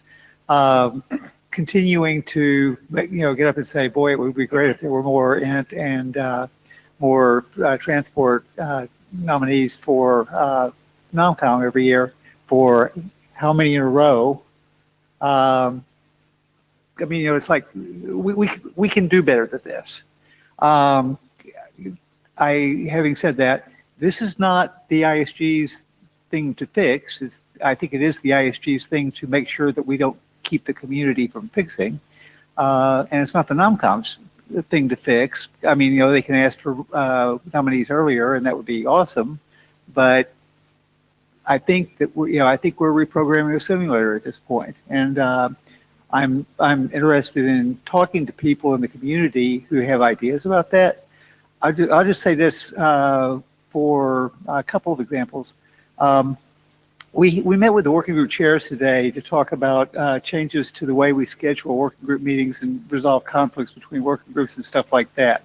So the Secretariat got up and talked about stuff that we talked about with the Secretariat at the ISG meeting this morning. And there were probably 9 working group chairs that made really good suggestions that we had thought of, I'd say, to be generous, 3 of them. I think there's a lot of clue out there that isn't up here. And I think that might be very helpful for that part of the community that has that clue to be involved in this conversation. You will notice that everybody on this stage managed to figure out how to get funded to at least start their terms. That's not true for the rest of the community. So we were the wrong people to solve this problem. Ben. So I agree with pretty much everything that's been said so far. Excuse me. I wanted to go on to say that the art area directors and some of the chairs have had a similar discussion this week about how we can better grow our pipeline, because the pipeline has been pretty thin for some time. That's not just at the area director level, that's at the chair level and all the way down, where it's hard to find people that are both willing and capable of filling the roles. So that's something that we are actively looking at. Thank you. Stefan? Stefan Bartsmeyer. I have a concern about the approval of, on Monday, of the draft effects of pervasive encryption on operators. The draft describes a lot of awful behaviors that some operators are practicing, and then states that encryption prevents them. And instead of seeing this as a good thing, the draft frames the problem as if encryption was a problem because it prevented all the sort of things that operators would like to do. A typical example is section 234, which describes HTTP header insertion in a HTTP flow when the operator adds personal information such as the phone number as a HTTP header, so the website at the other end can have more information. This sort on also the draft says that this action, this specific technique, is sometimes seen as questionable. It's not sometimes seen as questionable, it's awful, it's bad. And if encryption prevents it, it's precisely what it was invented for. So I think that this draft sends a very bad message. It will clearly be read, once published as a RFC, it will be seen and described as going back after RFC 7258, and will be discussed and presented as if IETF went back on encryption. Warren, do you want to address that? So, I mean, as I'm sure everybody knows, this document has had a long and varied past. It's gone through multiple IETF last calls, and yes, there's a lot in it that doesn't make everybody happy. But what it is trying to do, and perhaps doesn't do perfectly, in fact, we'll say it doesn't do perfectly, is be judgment-free throughout. You know, the authors tried multiple times to remove any sort of judgment and just tried to be, these are things that people do. By the way, you should know about them if you're going to be running a network. I don't really know what more I can say on that, but I'm sure there are many other folk here who can. Can you speak to the consensus? Pardon? Where we landed on the consensus text, that might be useful. I can find the draft, but I mean, we clicked the approval thing on Monday. What the consensus bit said to no. That's part. Can you explain the implication? Yeah, and it's one of the very, very few documents that we've ever published that has the consensus bit set to no, which shows up differently in the boilerplate. So if you have a look in the data tracker, maybe that wasn't clear. If you have a look in the data tracker, it's got consensus no, so it has the different boilerplate on the front of it. Once it's published, it will have the different boilerplate on the front of it. So I don't think I explained that very well, but hopefully that helps at least some, or to alleviate your concerns, and I'm sure Kathleen has more. Sure, and I'll keep it short. So this was a follow-on from RFC 7258, and Stephen, one of the authors of that, was the original sponsoring area director for this, and he also agreed it was a follow-on, because if you read the words of that document, it is also asking to find a balance and figure out what that balance is between network management and privacy, and to consider those controls. This was a very difficult document to work on because people needed to feel acknowledged in what they were being said, what they were contributing, and feel heard that these were real problems in their spaces, and there may be alternate ways to do these things. So I do hope that for areas where you are objecting to practices, that you help coach and provide guidance as to what should be done in ways that will be received well. Additionally, we addressed every single comment that came in. So if you didn't send comments in, and the many times that this has been out for review, we weren't able to address them. The other problem we ran into as authors is that everybody is biased. Everybody. Every piece of text that came in just about had some bias in some direction. So it was very difficult. Spencer?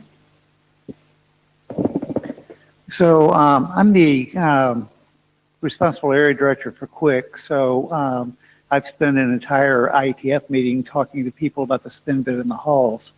So I want to do real quickly two things. One is to say there's two things going on here. One is the way we ballot on informational documents.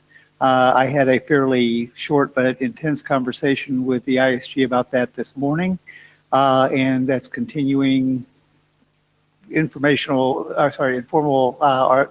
chats and retreat topic, I'm sure.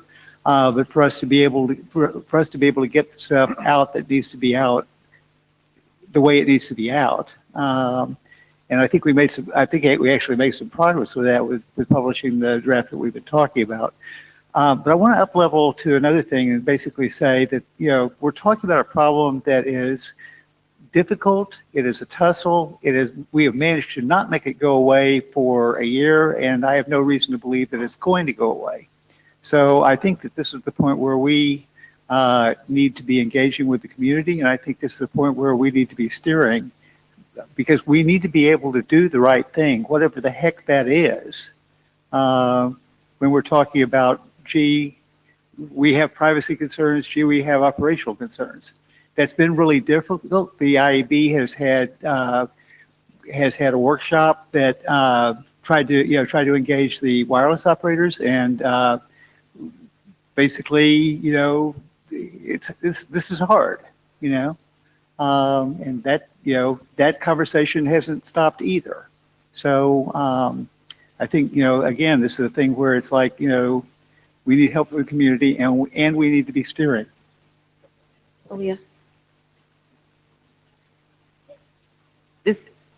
The work too, as I went deeper and deeper into it, it's really also a control issue between apps and management, and security kind of stuck in the middle. And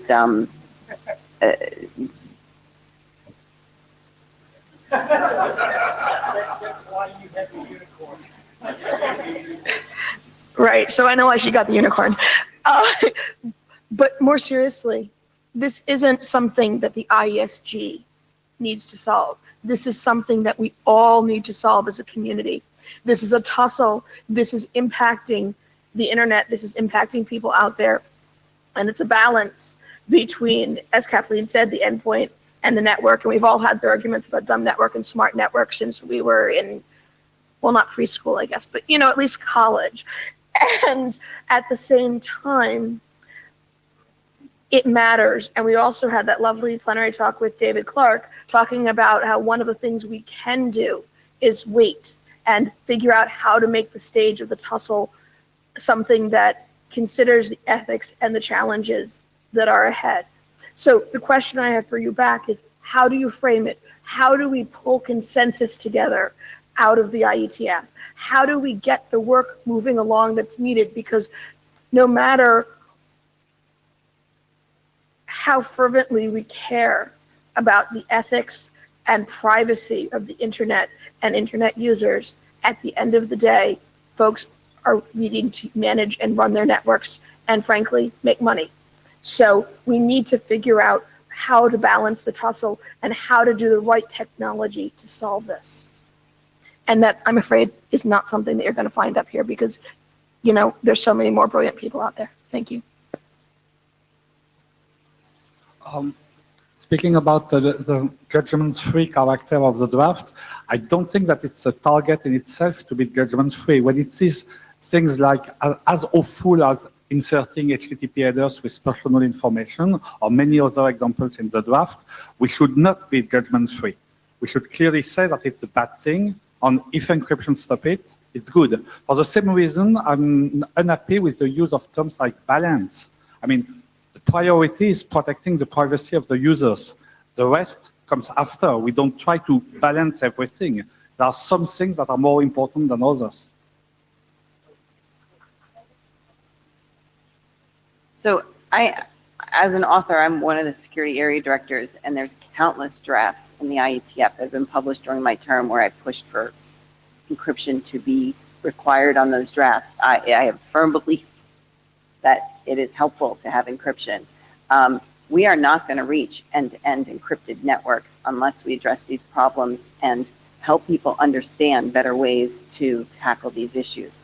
So publishing a draft like this, in my mind, and it says it within the draft itself, is meant to be helpful to overcome these obstacles people have to deploying encryption. If you ignore them, they will not deploy your encryption, right? So this was hit it head on.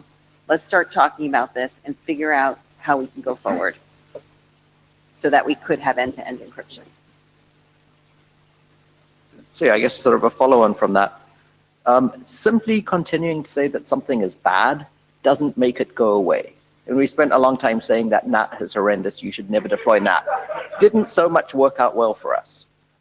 This document isn't saying that you should spy on your users. It's not saying that in any way. The tone, I believe, is these things are things that we need to realize exist. You need to understand that, you know, there are these middle boxes that do these sorts of things. If you want to have an encrypted network or, you know, a network where encryption is ubiquitous, you need to understand that these things exist, and that if you don't provide some other way for people to be able to do the stuff that they need to protect their network, they will just not allow you to deploy this. And oh dear. Wait, please. There's other people in the mic line ahead of you. Aaliyah, were you coming up again? Okay. So I just an observation, which is that, as Aaliyah said, this the responsibility for trying to figure out exactly what the precise thing to do here on a case-by-case basis does not lie with us. It lies with the community. I think if you review the extensive record of commentary about this document, you will find both your own view reflected and some of the views that the ADs to my right over here have been reflecting. So it's clearly a point of contention for the community.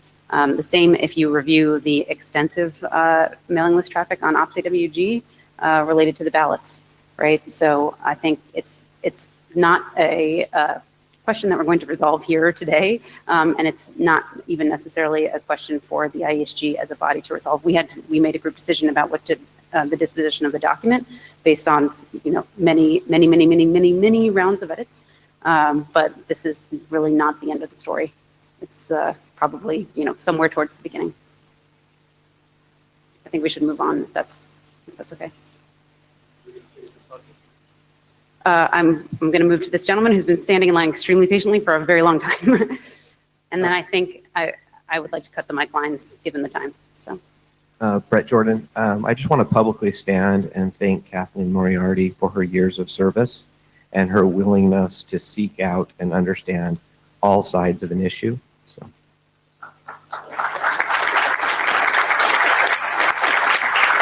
Thank you. Go ahead, Phil. Phil Baker. Yes, just echoing that.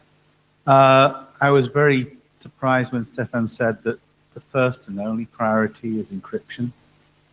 For me as a security person, my biggest priority is usually integrity and authentication. And for many users, access to their data. If you've encrypted all their pictures of the kids when they're 5 and they can't get access to them, that's a much more serious loss to them than the fact that somebody else might have seen them. So whenever you are designing a security protocol, if you're not thinking about the balance of the user's concerns, you're failing the user. And one of the 3 things that has frustrated me so much is that I got into the internet because of PGP. And 30 years later, we're still not using end-to-end encryption. And that isn't the fault of the end users. The fault is in ourselves because we haven't yet given them the end-to-end tools that meet their needs, and we must understand their needs and address their needs before they will use our stuff. Thank you. Harold. Hi, I'll just jump. Seems I get the last word.